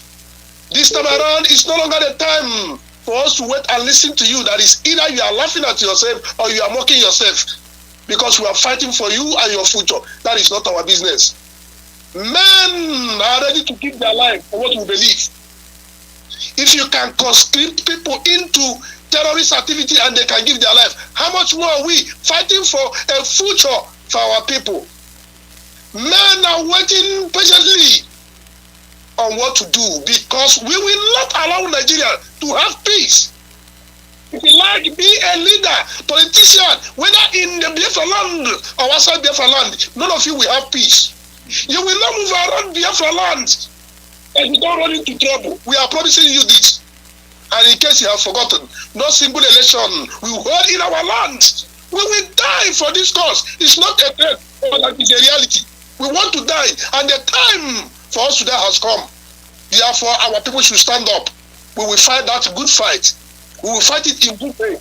And in the end, we shall get Biafra, or we destroy Nigeria totally. That is the only message I have this evening, because nothing will stop us. The mountain is too small for us not to conquer it. So all Biafran, remain resolute. Make sure you triple your effort. We will engage these people. We will not fold our hands and be watching them, because our leader was adopted. I don't care what the Kenyan government is denying. I don't care what British is saying. We have gone beyond that. We have crossed that Rubicon. Now it's for us to begin the activity. Let us all die at once. Only Biafra is what will stop what we're doing. If not, Nigeria must engulf in fire. They should take it to anywhere. Thank you, Mazi Alozie, and God bless Biafra. God bless you too. Thank you. Tell her your name and where you're calling from.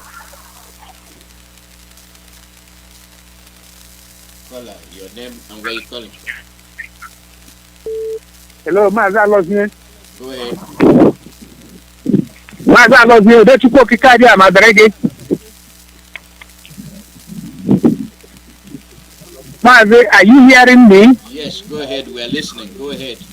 Okay, Mazi Alozie, my name is Bright Daniel. I want to air my own opinion. Mazi Alozie, what I want to say, number one, is that you will do us a favor to replay the message from DOS yesterday, which did not come out so clear. Please, I am pleading that you will replay that message. That is number one. My number two suggestion is this, Mazi Alozie. We have been complaining and have been shouting that the politicians we have in the Southeast are killing us. But now I am pleading that we should show it by work to go to a protest in their village. This protest in their village is to let the community know that George Obozo, Obiano, Obiano, Idazo, and all these group of people are the reason why we are all in trouble. I am suggesting that the protest will go directly in their village. This protest will be to disown them totally, so that the community where they come from will know that yes, these people are evil. Because right now we keep saying it, we have been shouting it and nobody wants to know. So I want us to start this protest in their own village. All the youth in the village will go to their village to let the world know how criminal, how foolish these people have been, how they have been wasting the lives of their children. That is my second submission.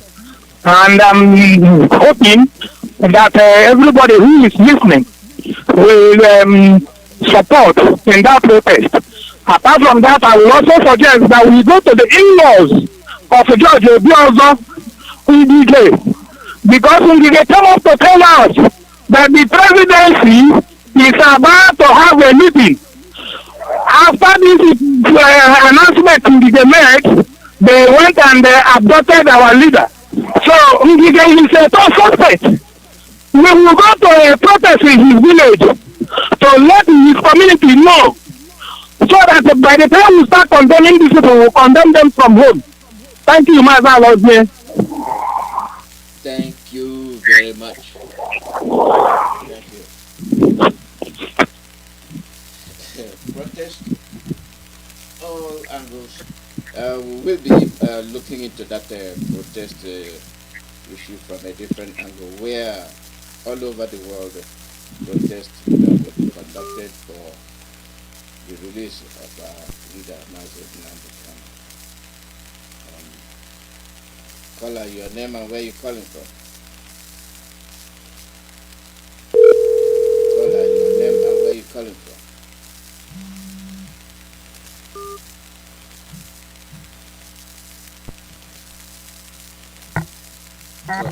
Caller, your name and where you calling from?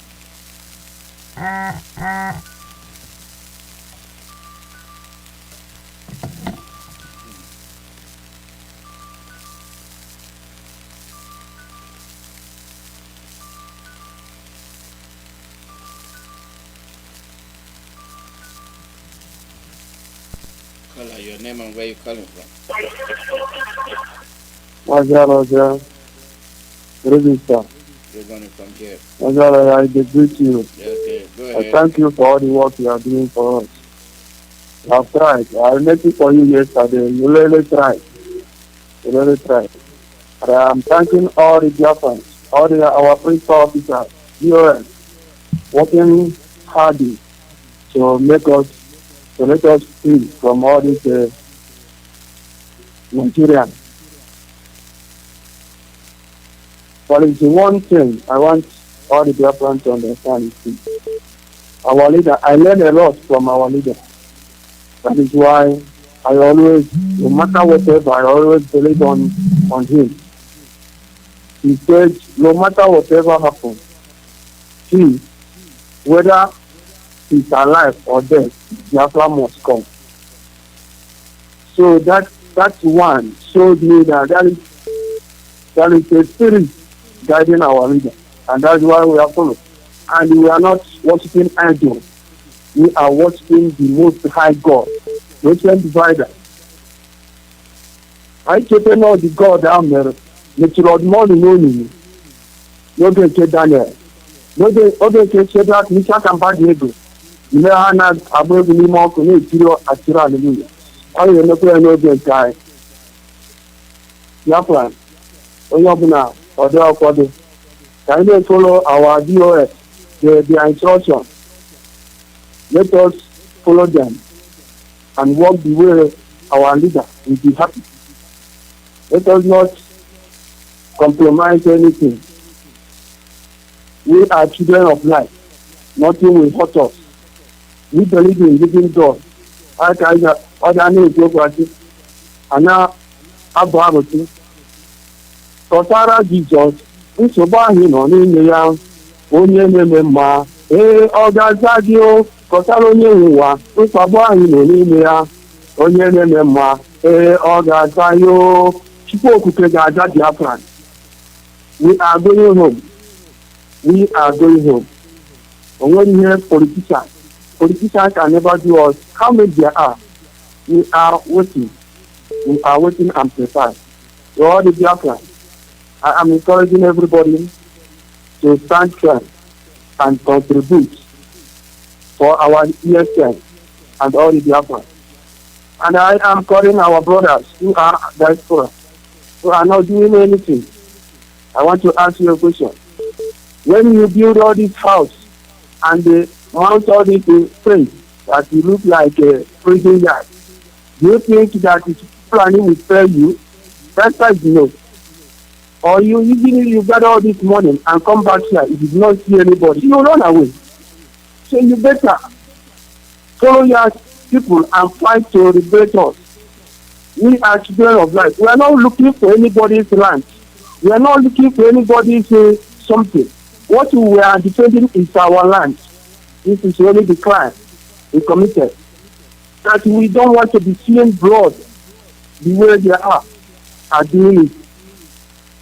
We are not Fulani, and we can never be. We are not the same thing. How can a human being go to school where children are studying and slaughter them, and people will look at this and keep quiet? You call them a politician. Politicians are about work there. All about everybody. No matter what. Okay, my media want to go to. Okay, so my own when I go to my follow because our leader is a pure leader. We thank you. I thank you very much. Mazi Alozie. Thank you very much. Thank you. Continue. We will continue. Thank you. Caller, your name and where you calling from?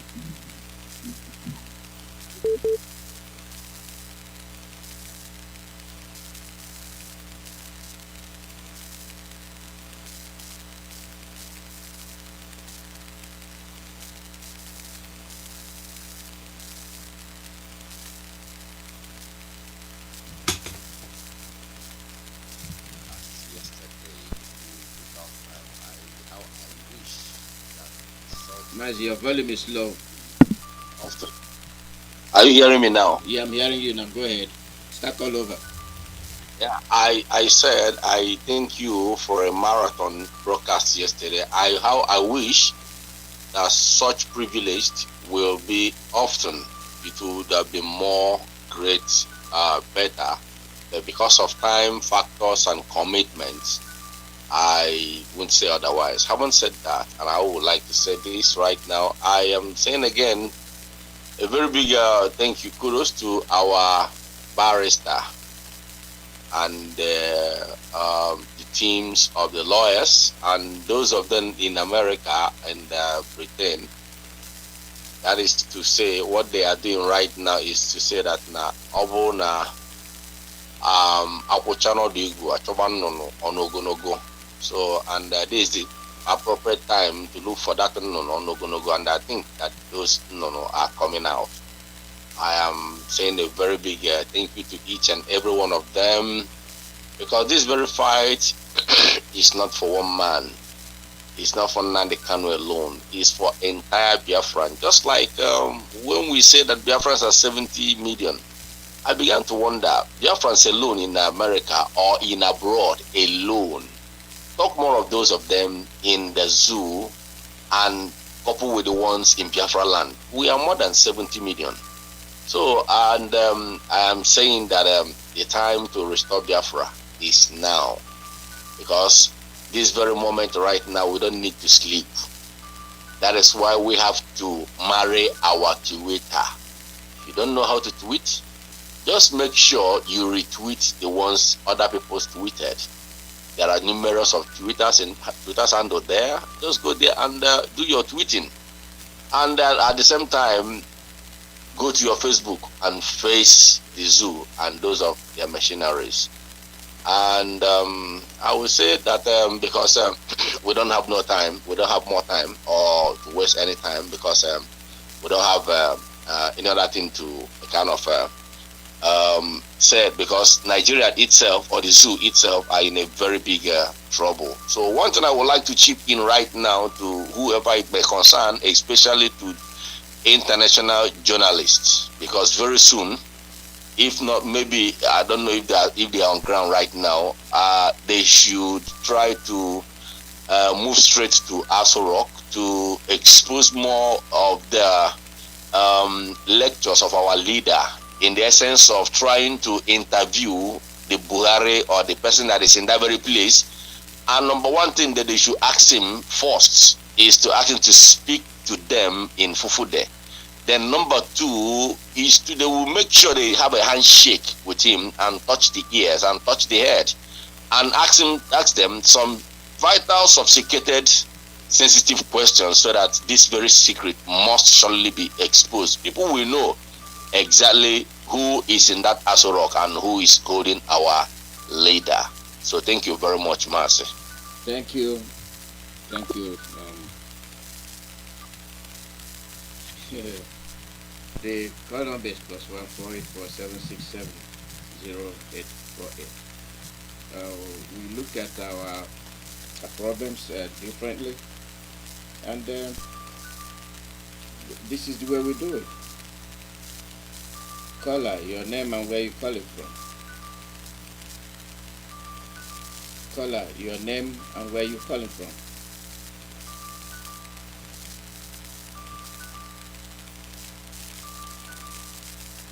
Caller, your name and where you calling from.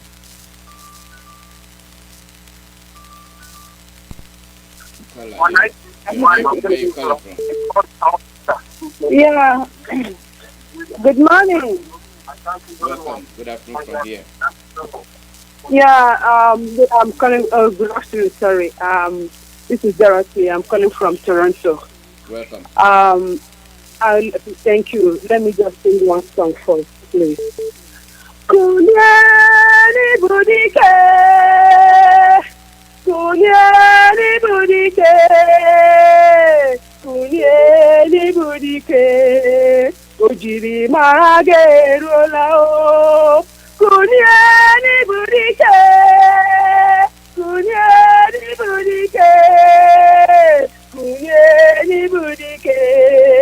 Ojiri marage rola o, ojiri marage rola, ojiri marage rola o, ojiri marage rola o, ojiri marage rola o.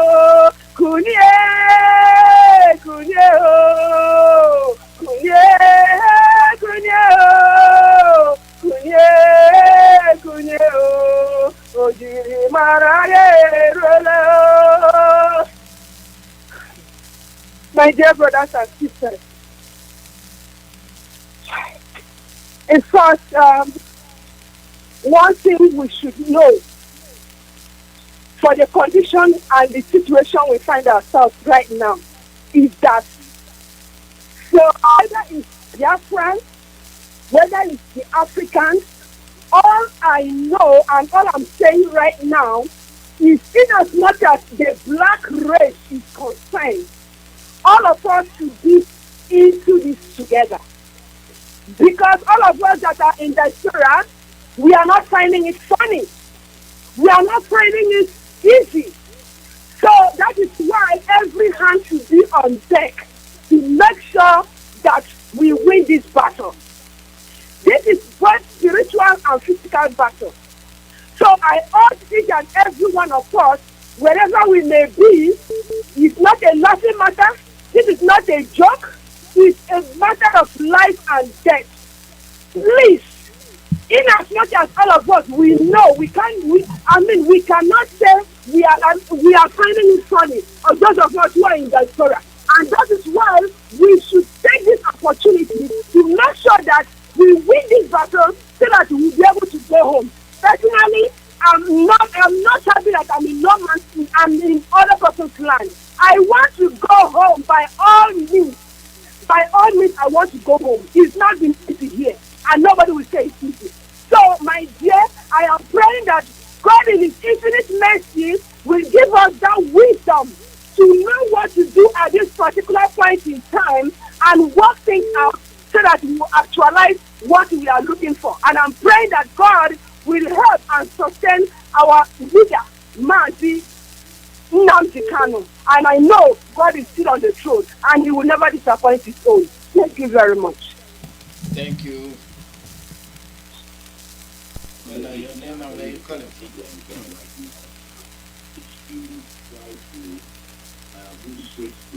Well, your name and where you calling from? Yes, Mazi Alozie, good morning. Good morning from here. Yes, I'm calling from Atlanta here. Good morning. My name is Chukwuemeka. Go ahead. Should I hold on? Go ahead. Go ahead. Go ahead. Yes. There's nothing much to say, but the only thing I want to contribute here is our people should not keep quiet, just to wait until the date of court. I think the leadership should organize mass protest, both home and abroad. Yeah, that's on the working. So we've already got into that. We're getting into. Okay. Yeah. There is the guy that I called before, about 2 or 3 other guys that I called. One the guy that come from US here.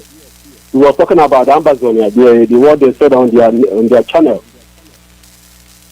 Yeah. Yeah, the channel is ACN TV. Presented by Capo Daniel. ACN TV, YouTube. Yeah. And I think the guy narrated about what we're supposed to be doing by now. We shouldn't stand and wait until that date. Yeah, we're on it. Thank you very much. Yes. Mm-hmm. All right, brother. Thank you. Thank you. All right.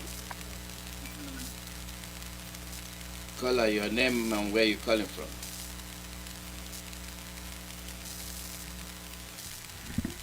Caller, your name and where you calling from?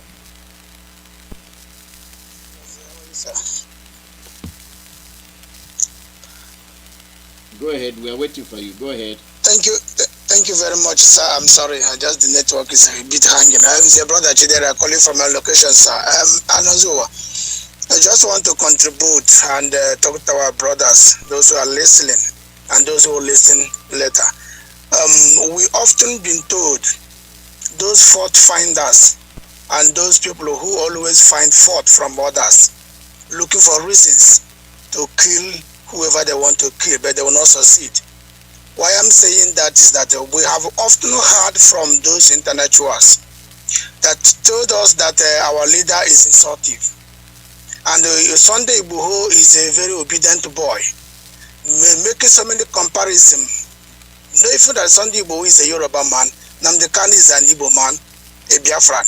Then, agitating for many years now, Igboho was only imagining last year. We don't compare anybody. Our leader is our leader. If we do what I might today, Sunday Igboho will only be a leader or be whatever he want to be in the Yoruba land. We appreciate what he's doing there. We love him. But why I'm making this point now is that upon all his quietness, upon all without his insult, how many people was killed in his house a day before yesterday? They're reporting DSS state they killed 2. The media is reporting 13. And everybody saw the video how the blood was flowing. Now they have come up to display all kinds of rubbish they got, including passport and the rest of them, making statements about we declare, even now is officially, is declared wanted. Why I'm saying that a lot of people in the East claiming that Nnamdi Kanu is insulting them. All this why Nnamdi Kanu came out claiming that insulting you. We have not seen you finish Niger Bridge, Niger Bridge. We have not had a single airport. Nothing has been done since then, but you only capitalize, writing junk everywhere about insult. We have seen Erofai today come out clearly with a live interview, say he's happy with your own son arrested, and all of you are there. That means you are now clearly telling us now that what Nnamdi Kanu is saying all this while, that they are leaking acts in Abuja, that is not even true, but we can see it now in the very color television. So you are there. They claiming that you're intellectual when Trump called Africa shithole. All of you run around. Why would the Trump call Africa shithole? We are black this, we are that, we are that.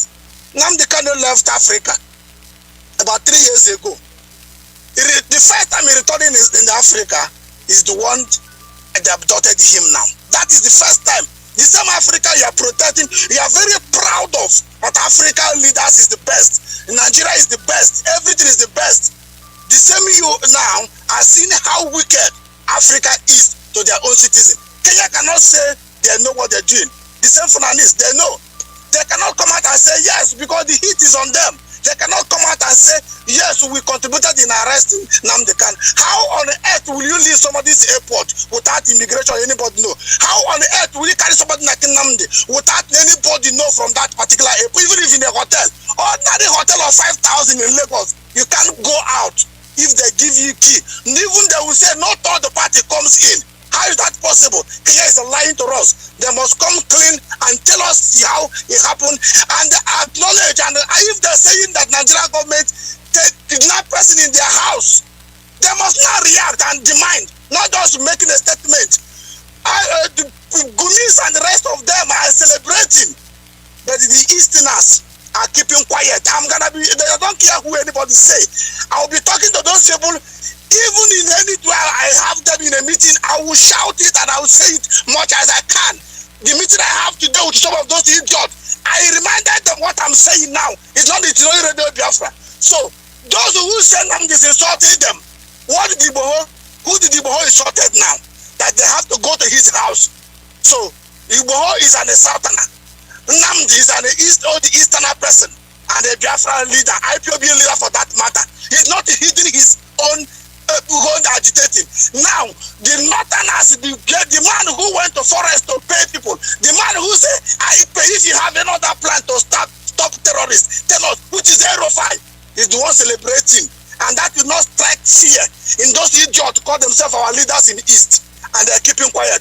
Continue keeping quiet, seeking for peace that you'll never get. God bless you, Alozie. Ndewo, sir. Ndewo. That is the way they see us, based on the hand we give them, the hands we show them. These things are done by those that are engaged in political suicide. They indulge in political suicide and don't know where they're headed. These people have an agenda. The agenda is quite clear. It's not hidden. And they're promoting their agenda. But nobody seems to understand the problem facing them. Call out your name and where you're coming from.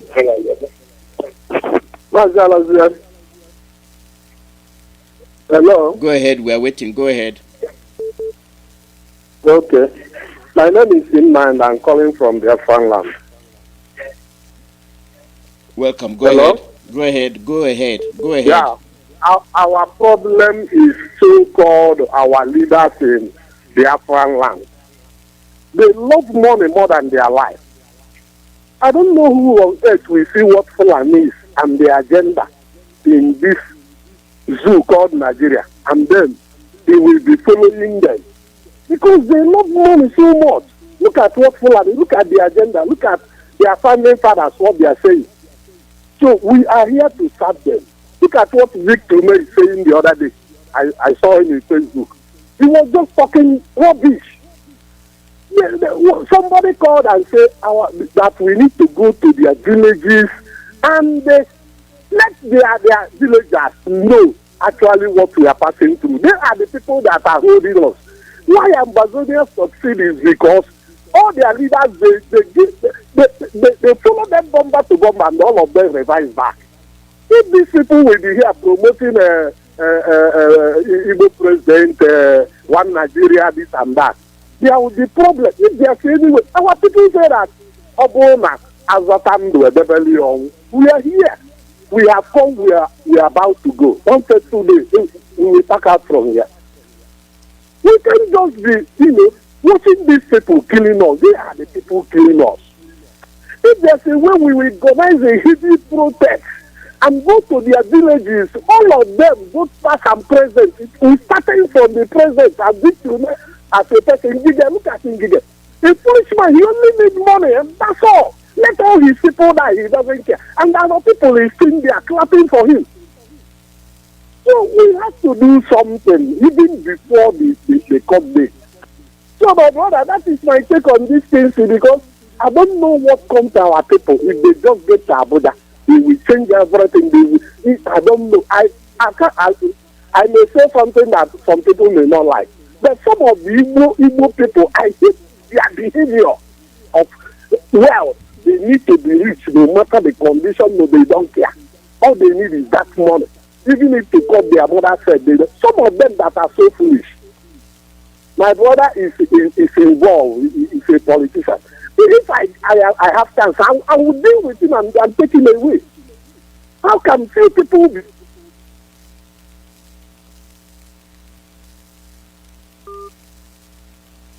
Your line is up. The call number +1 484767 0848. We are headed towards the end of the broadcast. We are headed towards the end, and people, we must be honest to ourselves.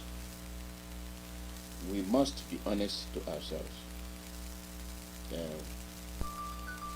We can't continue to act as if we don't know. We know the right thing to do. Caller, your name and where you're calling from. Yeah, Mazi Alozie, good morning from here. Good afternoon from here. Welcome. My name is Mazi Chukwuemeka. I'm calling from Indianapolis. Mazi, I thank you for good work and sacrifice you're doing for people. Mazi, this time around, it's not time where somebody will be talking like we used to say. This morning, in my hometown, the police people came again to come and practice checking point, and you chased them away. I did not hear. I did not get what you said. Please repeat what you said. I said in my hometown, because our leaders once said, whatever you know you will do to take protest Biafra, I do it. In my hometown this morning, the police came to come out and be taking money again. You to change them away. You are angry. I'm calling out every youth in diaspora. Call your youth back home. Take awareness for everybody to be out at Adana. If it is more money, you send them money to do something. This time around, it's not going to be, because this is a big slap to Biafra in general. A Fulani, less than 5 million. Talking to the whole Biafra, we have a professor, we have a degree, and now Sheikh Gumi will be walking around. Nothing happened. But this is a trap. This is a what a white Fulani of Nigeria. You are angry. You're just patiently waiting. Call your fellow youth back home. Get awareness. In fact, tell them what to do. Finish this money. You send them money. This time, what time will be paying money? Say keyword. Man, my advice is this protest that we do in diaspora. My advice is, people can go to all Nigerian embassies worldwide carefully. Shut them down. Nobody should enter in the embassy. Not the whole embassy. The one we said before, carefully. Let the whole world, all Nigerian embassies, shut down. That is what we know that Mazi Nnamdi Kanu is bigger than Buhari. He's bigger than African president. Now, since traveling, when Nazi said black people are dead, people don't understand. Mazi travel around the world since 2018. Around the world, beautiful. But once in South Africa, we should give. That is why Africa is not move forward. Even America here. But the person they are safe. Kill it. When you are young now, you will know that sometime will become 70 years. You want to be in the cold? Loneliness will kill you here. And one eye will find out your food out of our eye. That is protecting our land. So that when we go old here in our blood here, we can go have what we call a home for retirement. Fulani want to play with you. I'm calling on all of you who are in diaspora. Whenever I want to go to protest, shut Nigerian battery down. No work here again. This is not the people who protest anymore. But let me thank you. Everybody, go home. Gather those your guys you know back home. Gather them, give them money, send money for them to prepare what is happen. Then we'll go fair. A man that fighting, you're not taking all here. You're not taking nothing. A whole country minister is living five-star life. Just imagine. So, Fulani have explained to everybody. They want people to come and Majiri. They want everybody to carry one trouser, one place. Don't you know that one man said they want to turn us to slaves? If we have to sabotage, have you seen your life now? People of low grade. Man, I see a video this morning. Fulani man, two Fulani boy having sex with a cow. And when they have that sex with, they'll feed that cow to sell. We move forward and we'll buy the cow. I'm saying a milk one, a woo number one, Atamu Pepe Soup, Atamu Unkobi. Man, since 76 years, I need to man Kanu. I stop eating cow meat even here in America. But this they don't me. If I see how they having sex with a cow. Thank you, Mazi. And those cow people are the ones really know now. People should wake up. Thank you, Mazi. Thank you very much. Thank you. Caller, your name and where you're calling from.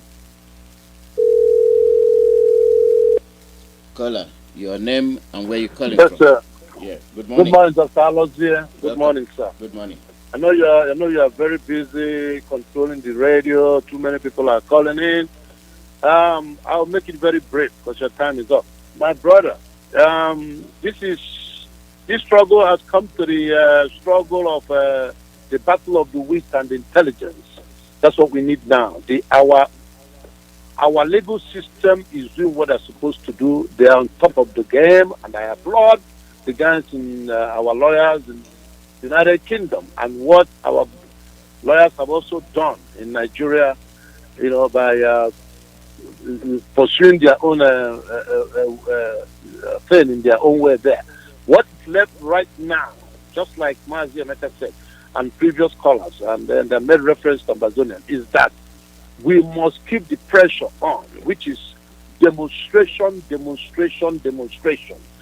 Whoever is in charge at the top should immediately, all they need to do is give the order. Let our boys hit the street.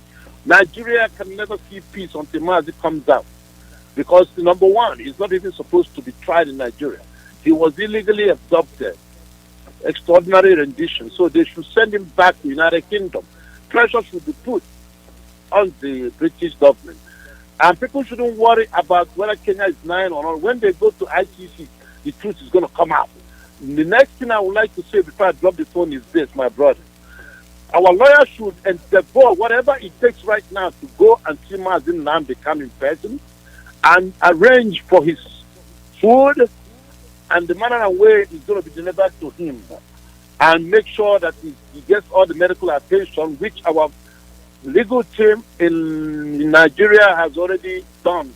We are doing everything right. The only thing left right now is to immediately organize this mass protest, shut down everything until Mazi is released. Thank you very much. It's all I have to say. And I finally saw, my brother, people should stop unnecessary incendiary comments.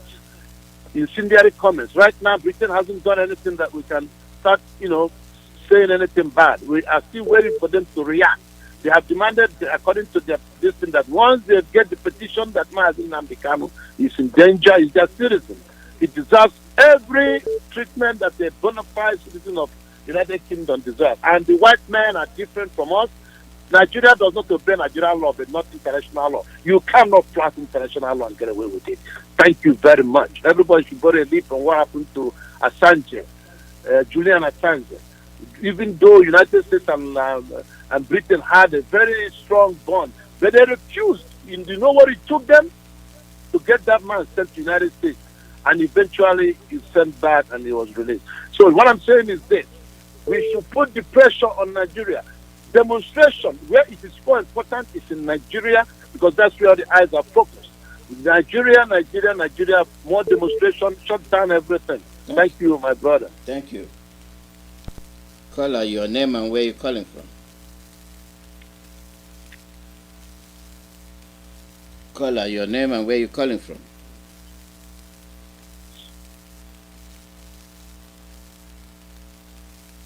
From my own side. Go ahead. My name is Chidera. I'm calling you from my location. I just want to thank you so much for everything you are doing for us, and I said, may God bless you, and we are praying that our Heavenly Father will protect our leader and give him the strength, because these people are wicked. I'm just imagining what they are doing with him anyway, but I know that God will never abandon him. Now, there is something I just want to comment my opinion based on because I'm aware that there are protests, organization of protests going on around Europe, and I don't know about Biafra land. There is something I want to point out based on the past protests I observed, and not only me, some of my friends, Europeans, so usually make that comment. That in most on that protest, they observe that our people, they have placards written sad situation, explain their situation with pictures of our people killed. But their expression and their body language with their two dancing, and it seems they are celebrate that it doesn't match. Maybe next protest, maybe we take all those things into consideration, because if we are showing that we are angry, they are killing our people, and we are not happy, and at the same time we are dancing more than even, it doesn't really work together. So I just want to say this out. Some few European friends I have here, whom they watch those videos, they commented this at different times. They commented the same thing, and I think we have to start taking correction, so that if we are showing our anger, then we do it with one voice. Not some will be saying another thing, some will be saying the other, and some will be dancing and laughing, and it doesn't really work together with the message we want to pass across. It's my opinion anyway. I just want to say it out. May God bless you, my dear brother, for all the good work you are doing. I love that opinion. Thank you very much. And at this stage, we will be ending the broadcast, and we'll be on the air again tomorrow. The women will be on the air tomorrow, so don't miss them. Thank you very much, and we'll do everything to get all these things communicated to the appropriate channel. We are not backing down, and we are not going to say, this or that. Everything stays the way it's planned. So from me, I'll tell all of you, have a nice day, and we must continue doing what we do. Get Biafra. Nothing more, nothing less. And may God be with our leader. Protect and guide him from the hands of his enemies.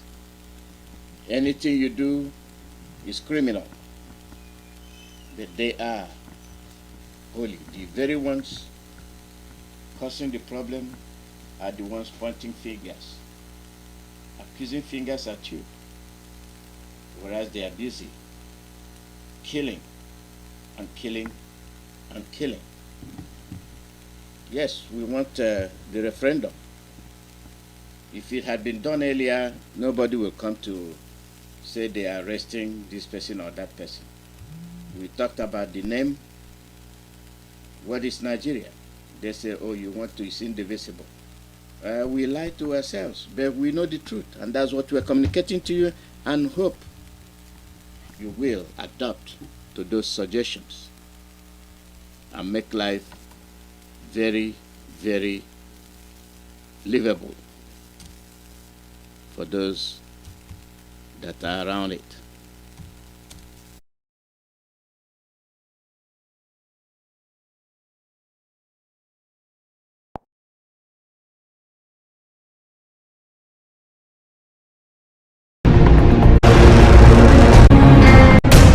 Chief.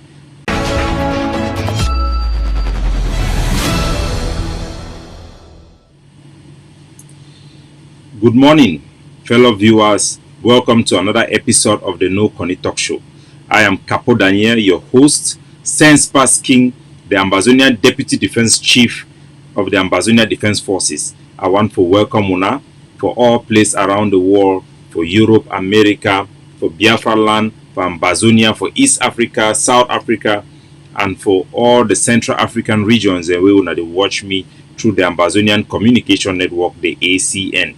Una come good. Today I come with a special episode focusing on Mazi Nnamdi Kanu, the leader of the indigenous people of Biafra.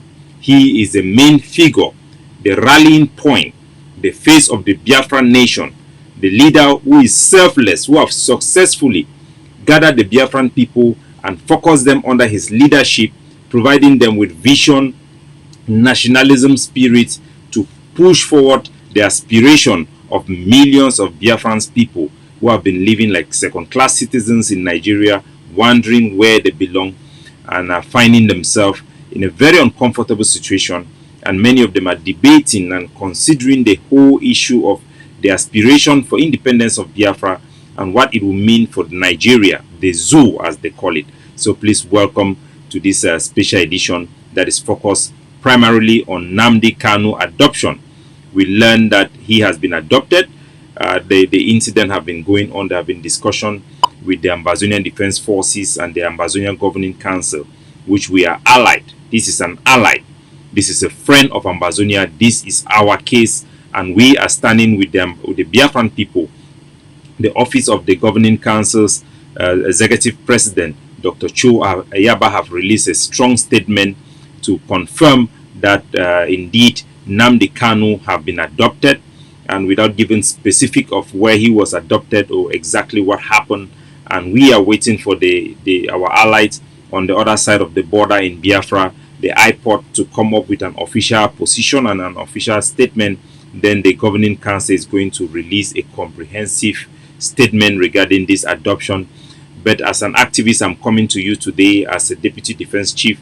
I'm coming to you today to also talk about it in the backdrop of the news as a press, and also to give you some updates about the issue that surrounding this particular issue, without putting forth any policy position of the Ambazonian Governing Council that represent the Ambazonian people in this alliance with the Biafra. If you are listening to me for the first time, please know that my language is Pidgin English. I speak Pidgin-based English. So those who have been assimilated and they are living by the British standard, please bear that in mind. So Nnamdi Kanu, what the people of Biafra they need to know, that this adoption is no different from the adoption of Seseko Ayuk Tabi, one of the Ambazonian the leaders of one movement and one major faction of the Ambazonian cause, who was kidnapped in Nigeria and put in cargo plane and ferried back to La République du Cameroon, where he languished in jail. He was held incommunicado. This is no different, and the Biafran people should make no mistake about their approach towards this adoption. According to a letter that was sent to us from the coalition of Igbo lawyers in the United Kingdom, it states that he was adopted in Kenya, and we will not dwell on that because it is not very important. But the Biafran people have to know, even the kidnapping of Nnamdi Kanu is a big issue. It's a big international issue. His status, the country that had provided him protection as somebody fleeing away from persecution, torture, and murder from the Nigerian government, the country has obligation to protect him under international law. And if he was indeed adopted in Kenya, which I don't want to confirm, I'm just speaking from the basis of this document by the lawyers in Igbo lawyers in UK, then the Igbo people, the Biafra people will have to hold the Kenyan people, the Kenyan government, not the Kenyan people, excuse me, responsible for this particular act and make sure that they should be held to account. According to the lawyers, they want to sue the Kenyan government in international court, but these issues will not be handled in court. As you know very well, we live in a jungle back in Africa. Africa is fast becoming a black hole of international law, and Nnamdi Kanu knows that, Dr. Cho Ayaba knows that these are the emerging leaders of Africa. They know exactly that the international community, the European states, they do not view Africa as a continent whose people have the protection of the international law. We have seen when a journalist was killed and arrested in the Turkish embassy, in the embassy, Saudi Arabia embassy in Turkey. The international system was reacting very actively to put pressure to make sure that that situation is arrested. We have seen that a journalist who was flying over a territory in Europe was picked up. The international community immediately gathered, but we have seen a silence of the international community regarding the adoption of Mazi Nnamdi Kanu. It is unacceptable. It should be a wake-up call to the reality of our situation in Biafra, in our situation in Ambazonia, that we live in a war where international protection do not equally apply to black people, because we black people do not matter in the eyes of these people. For us to matter, we must matter to ourselves. We must be the primary protectors of ourselves. Ambazonian people and the Biafran people must protect themselves. It is our ultimate job to protect ourselves.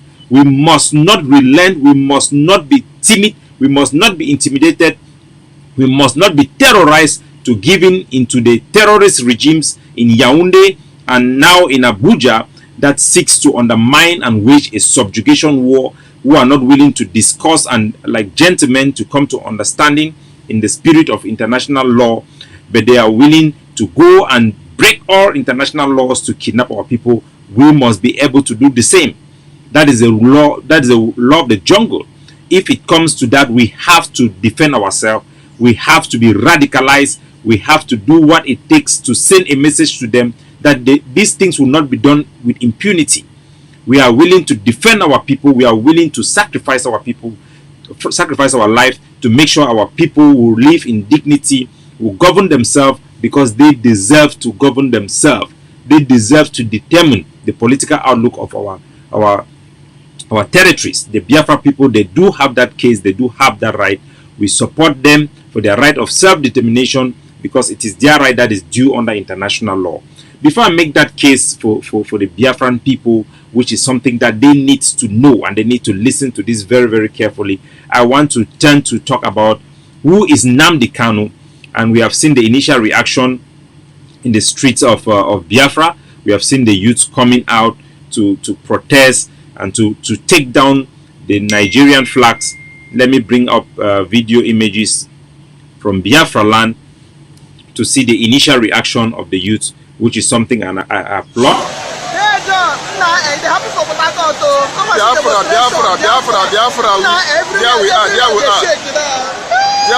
So these are the reactions we are seeing coming in from Port Harcourt in Biafra.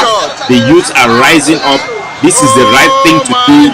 They cannot arrest somebody who have stood up for you and you sit down and you are trying to negotiate. They cannot come into your house and pull out your brothers and you sit down and you are talking about negotiation. You are talking about what is going on. No, you don't do that. You don't do that. The mistake that we made as Ambazonian should not be repeated by the Biafran. I remember when Seseko Ayuk Tabi, one of the leader of the IG group of the Ambazonian struggle, was picked up. We had a series of meetings, and before that happened, the Cameroon government had managed to infiltrate the Ambazonian revolution and put specific people in strategic position within his organization. And when things like that happen, those voices suppress any rational reaction that could have saved the issue, the question of the day. At that point, I came out and I told them in a defense meeting, that it was not possible for Nigeria to pick up Seseko Ayoktabi and ship him to La République du Cameroon the same day. Usually, when things like this happen, the international community, the oppressor, and the people involved in this crime, they will be observing the initial reaction of the victims. They will be watching and seeing how the Biafran people are going to react. And if the reaction is, we are going to go to court and sue them in a law court, who cares about law court and how long it takes? The states of Nigeria have enough money to give you lawyers to spend 24 hours with you there fighting in a court. They want to see how you are going to react. It's going to determine how flexible they are and what they are going to do to proceed with this particular issue. The Biafran youth should not miss the opportunity that we, the Ambazonian people, we missed when Seseko was picked up. You cannot allow a bunch of people who might be in your organization or within the Biafran movement as a whole that have been put there to suppress your reaction. You have to do the right thing. And the Biafran people have to know that this is not a defeat. This is not a blow for the Biafran movement. As a matter of fact, Nnamdi Kanu have been a pacifier. He has been somebody who has been tempering down the heat of the Eastern Security Network. In discussion that we picked up in our interaction with the organization of the IPOD and the Eastern Security Network, Nnamdi Kanu have been the voice of peace. He has been the voice of restraint. I have been shouting in this my show, telling the Biafran people, you have to rise up, you have to pick up arms. It's time for you to declare your state. It's time for you to kick out Nigeria from Biafra. You cannot allow agents of Nigeria, agents of colonialism in your territory. These are the people going around identifying the people who are important. These are the people doing strategic monitoring of your children, your women, what you eat, what you drink. These are the people who are going to strangle you when the time comes.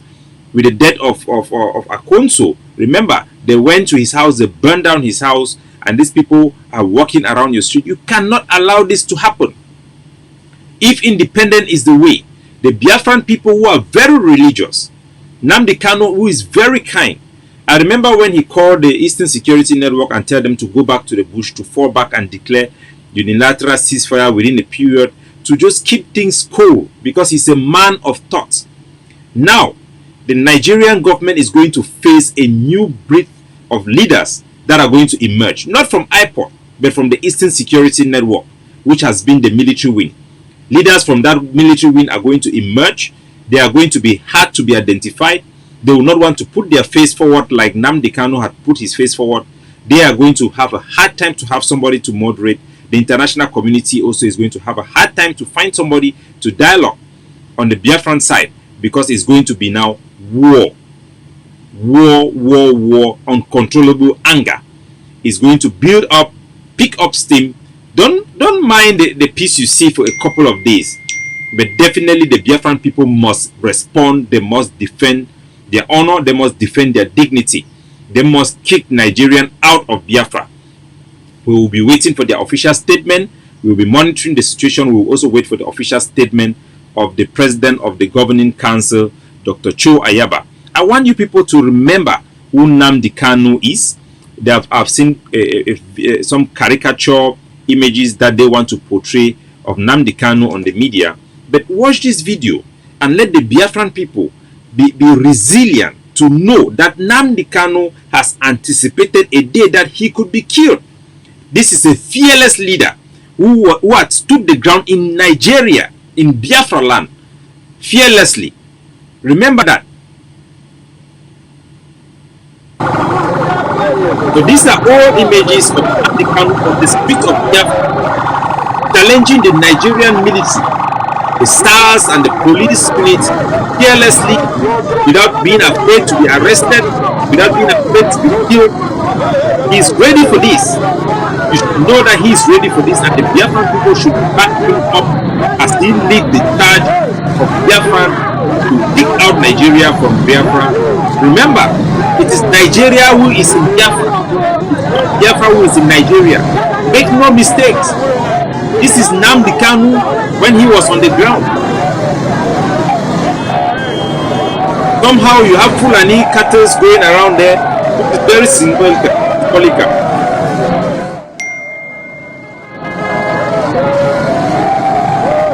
this is Nnamdi Kanu on the ground, a fearless leader, confronting the SARS, confronting the Nigerian military, the Nigerian authority, who seeks to dominate him, to seize his right. This is not about him, but it's about you, the Biafran people. He has stood up for you. He has shown you courage that you should not be afraid.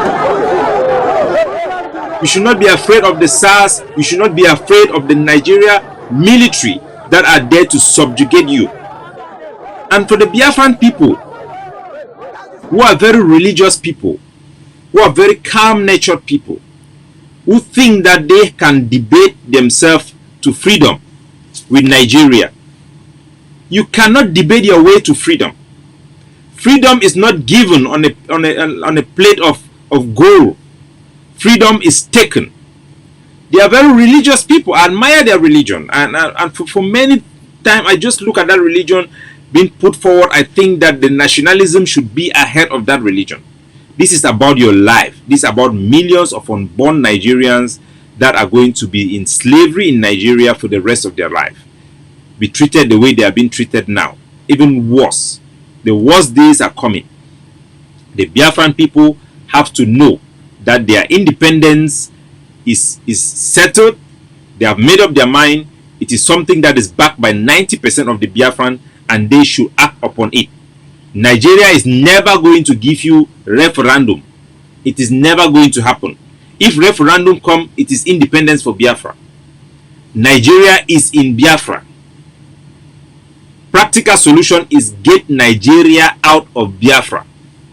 Start to build your institution of a free nation. Exert yourself. A lot of people who question the rationale behind the Biafran independence movement, if it is rational, if they have a case, and they look at Southern Cameroon and say Southern Cameroon was recognized as a state by the United Nations. We govern ourselves. We went into a referendum. We made a bad choice to follow the British, who forced us into a plebiscite to choose to join Nigeria or to join La République du Cameroon.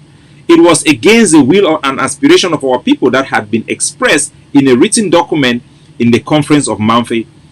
And I want to make this case for the Biafran people so that they should know and they should be convicted in their heart that this is not just, they are not just, their feeling of wanting to be free from Nigeria, to want to exercise their independence, their feelings that they are a separate people from Nigeria is not abstract, it's not baseless. These feelings of nationalism, Biafran nationalism, they are not crazy. It is based on human law that have been recognized by the United Nations. The Charter of the United Nations that was based on the Atlantic Charter that was signed between the British government, the American government, to permit the American government to intervene in the Second World War. It was also agreed by the Soviet Union, the Atlantic Charter, and the British government had an obligation to obey and respect the people's right that is enshrined in the Atlantic Charter. They signed it. Remember that Nigeria is not one state. There are different people that constitute the state. What they created in 1906 or something like that, when the amalgamation was established by the British government, it created two states and two people in Nigeria, the south and the north. The northern part, which is a Muslim, predominantly Muslim part, and the southern side of Nigeria. In the evolution of these states that divided into the southeast and southwest, you have the Biafran state, which is a state. It has a house of Congress. In Onugu, it has its parliament. It has built its system of making its own laws, and had meets the definition of a people. The American government and the British government, they came and signed an international law, an internationally binding treaty between the British government and the American government, called the American Anglo Agreement, that was signed in 1941, that established the people's right.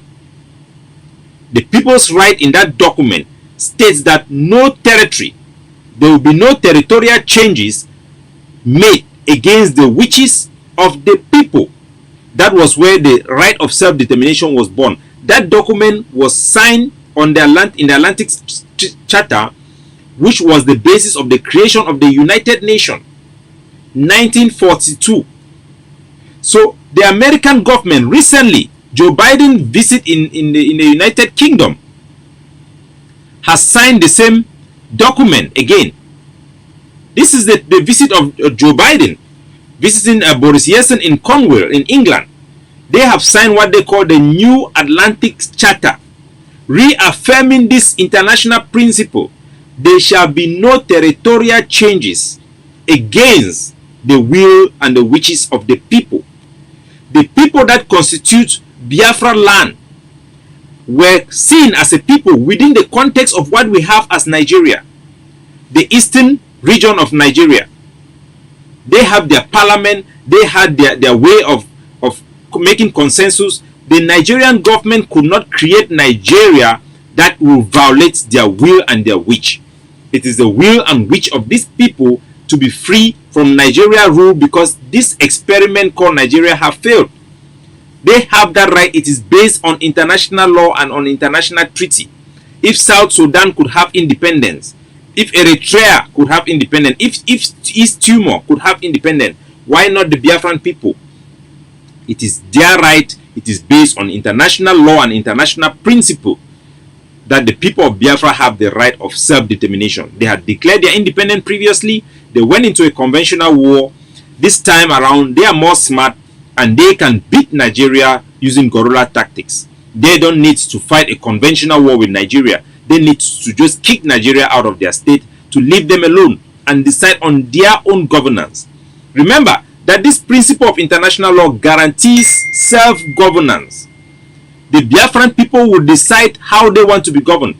They have separated them in this evolution of amalgamation for the purpose of suppressing their right and keep them under the control of a central government, which is a puppet of the Western society that seeks to exploit their oil, and handed it to the Mbororo, how do they call these people? The Fulani people there. They hand it to them, and you find the Fulani having all these excesses, like many other countries that have gone through genocide, like Rwanda, when a group of people have been given some superiority by the Western people to hold territory for their benefit and for their interest. Usually when people are given such unlawful right and power over other people, they will have excesses. They will think they are gods. That's why the Fulani people think they are untouchable, because they are backed by strong power in the West. But I want to assure you that the history of Vietnam, the victory of Vietnam, have proven that nobody can beat you in your home if you develop the right tactics, if you are willing. Now the Biafra people have a leader that have rallied them. They have a focal point, Nnamdi Kanu. It's time for them to go above that. That while Nnamdi Kanu will be going through this, they will fight not just to liberate Biafra, but to liberate Nnamdi Kanu, because Nnamdi Kanu will not be liberated by the courts. This is not a crime. He is not a criminal. All this case against him are politically motivated. They are designed to keep him captive, so that the so-called Nigerian government can continue to exploit Biafra.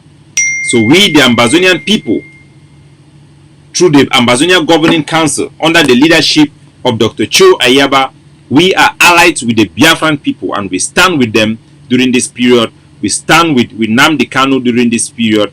Let them be resilient. Let them continue to fight for their freedom. We stand hand in hand with them as allies. We will stand with them in battle. We will fight with them. We will protest with them. We will be with them all the way till Biafra become independent. We are neighbors. We are going to build good relationships, good cross-border trade. We are going to have the best relationship.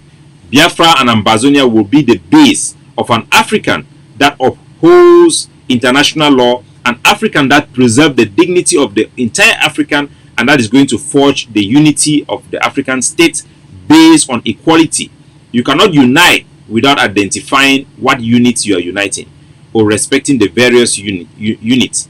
We stand for an Africa that respects the people's right and the people's aspiration. People's first, African for Africans. If Nigeria is for Nigerians, then who are the Nigerians? The Biafra people are part of that Nigeria. So what is the interest of those Biafran people? What is the interest of those Biafran people? The interest of those Biafran people is to meet their aspiration. Their aspiration is to govern themselves and decide their political outlook, which is for separation and independence. It will take nothing from anybody. Give them their freedom. You can take the oil and negotiate about taking the oil. The Biafran people are not interested, and they are not motivated primarily because of oil. They are motivated by their dignity that has been violated in the creation of Nigeria without their consent, without protecting their interests as a people and as a state, and undermines their right to self-govern themselves as a unit. So we stand with Nnamdi Kanu, we stand with the IPOD, we stand with the Eastern Security Network, and I just want to encourage the Biafran people that this is not the end, this is the beginning of a new era for them. And they must seize the opportunity, they must do the right thing, they must gather themselves across the globe, because that is their strength.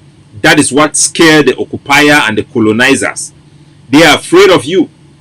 The Biafran people protest in China. Can you imagine? In Guangzhou. So now they have touched you. They have stepped on the tail of the lion. Nigeria have stepped on the tail of the lion. And that lion have to roar. That lion have to show the world what it's got. Because if you fail to produce results now, then they have qualified, they have quantified you, they have measured you, and they have weighed you, and they will treat you accordingly. God bless you. Let's stay tuned to Ambazonian Communication Network, which is shown all across the globe, and on our Facebook page. And make sure you subscribe on my YouTube channel to continue to receive messages, because our Facebook page is being targeted for suppression. So we will focus more on YouTube and on our national television. And I want the Biafran people to not believe that the international community will just jump and help them. You have to fight and liberate yourself. Remember that on Biafra Memorial Day, on your Independence Day, you had a ghost town, and the whole Biafran territory was shut down to observe that Memorial Day, and no international press covered it, because the revolution will not be televised. The revolution shall not be televised. Revolution are spoken by, are being publicized by real revolutionary like us. You have to abandon all those big PhD holders to come in there with all their political calculation, and look for leaders who are like Nnamdi Kanu. His qualification is his love for Biafra, his selflessness, his uncorruptibility. Those are the leadership qualities you should seek. They should be put above PhD. PhD is an addition. Without all these qualities, you cannot have a real leader. Without all this quality, you cannot have a good leader. You look first, not the educational qualification in educational system that are meant to brainwash and assimilate people, but you have to look at their track record. Look at their willingness to die for you, their willingness to sacrifice themselves to you. And remember what Nnamdi Kanu had said. Remember what he had said, even about his death or his arrest. Nothing. I need them. Absolutely nothing. Nothing. I need them to understand this. We've crossed the Rubicon, the point of no return. There is nothing anybody can do. If I'm alive, if I'm dead, if I'm whatever I may be, Biafra will come. If I'm dead, it's even better, because it will come far more quicker. So this is the image I want you to remember and to hold tight about Nnamdi Kanu. Do not follow or be trapped or be deceived or be lured by the Nigerian mafia with those still images or any image that you see for real of him while he is in captivity. He is a lion man. He will never be broken. He will continue to stand. And any image you see for about him out there by the Nigerian government, do not remember, always remember that his real image are this what he has been given to you every day on his podcast, spending night and day campaigning for you, speaking for you, backing for you, preparing for your freedom, doing the hard work on the ground to make sure that Biafra can protect itself and defend itself and free itself. It's time for you to realize that Nigeria had already declared war against Biafra long ago. These are just the consequences. You must kick Nigeria out of your territory. That is the right thing to do, and you are capable of doing it. Learn from the Ambazonians. We have made our territory ungovernable from Cameroon. We have made it unprofitable. The governing council and the Ambazonian Defense Forces have made sure that the occupation of Ambazonia will cost Cameroon more than they benefit from us, so that they can pack their bags and go. We have liberated over 80% of our territory dynamically. We control our territory. There is no Cameroon administrators in areas that we control. We have kicked them out. They are remaining in their bunkers, in their military camps, where we will be bleeding them to leave our territory. The Biafran people have to know that history have proven that this is the only path for independence and the only path for freedom. Freedom comes at a cost. If you want freedom, you must be willing to pay the price, and that price is now. Do not let people who are happy slaves, who are making money from the system, to hold you down. But let the youths, let those who are real revolutionary take the lead, and you will have your freedom. It is inevitable, as Nnamdi Kanu said. The point of no return have arrived for the Biafran people. God bless you.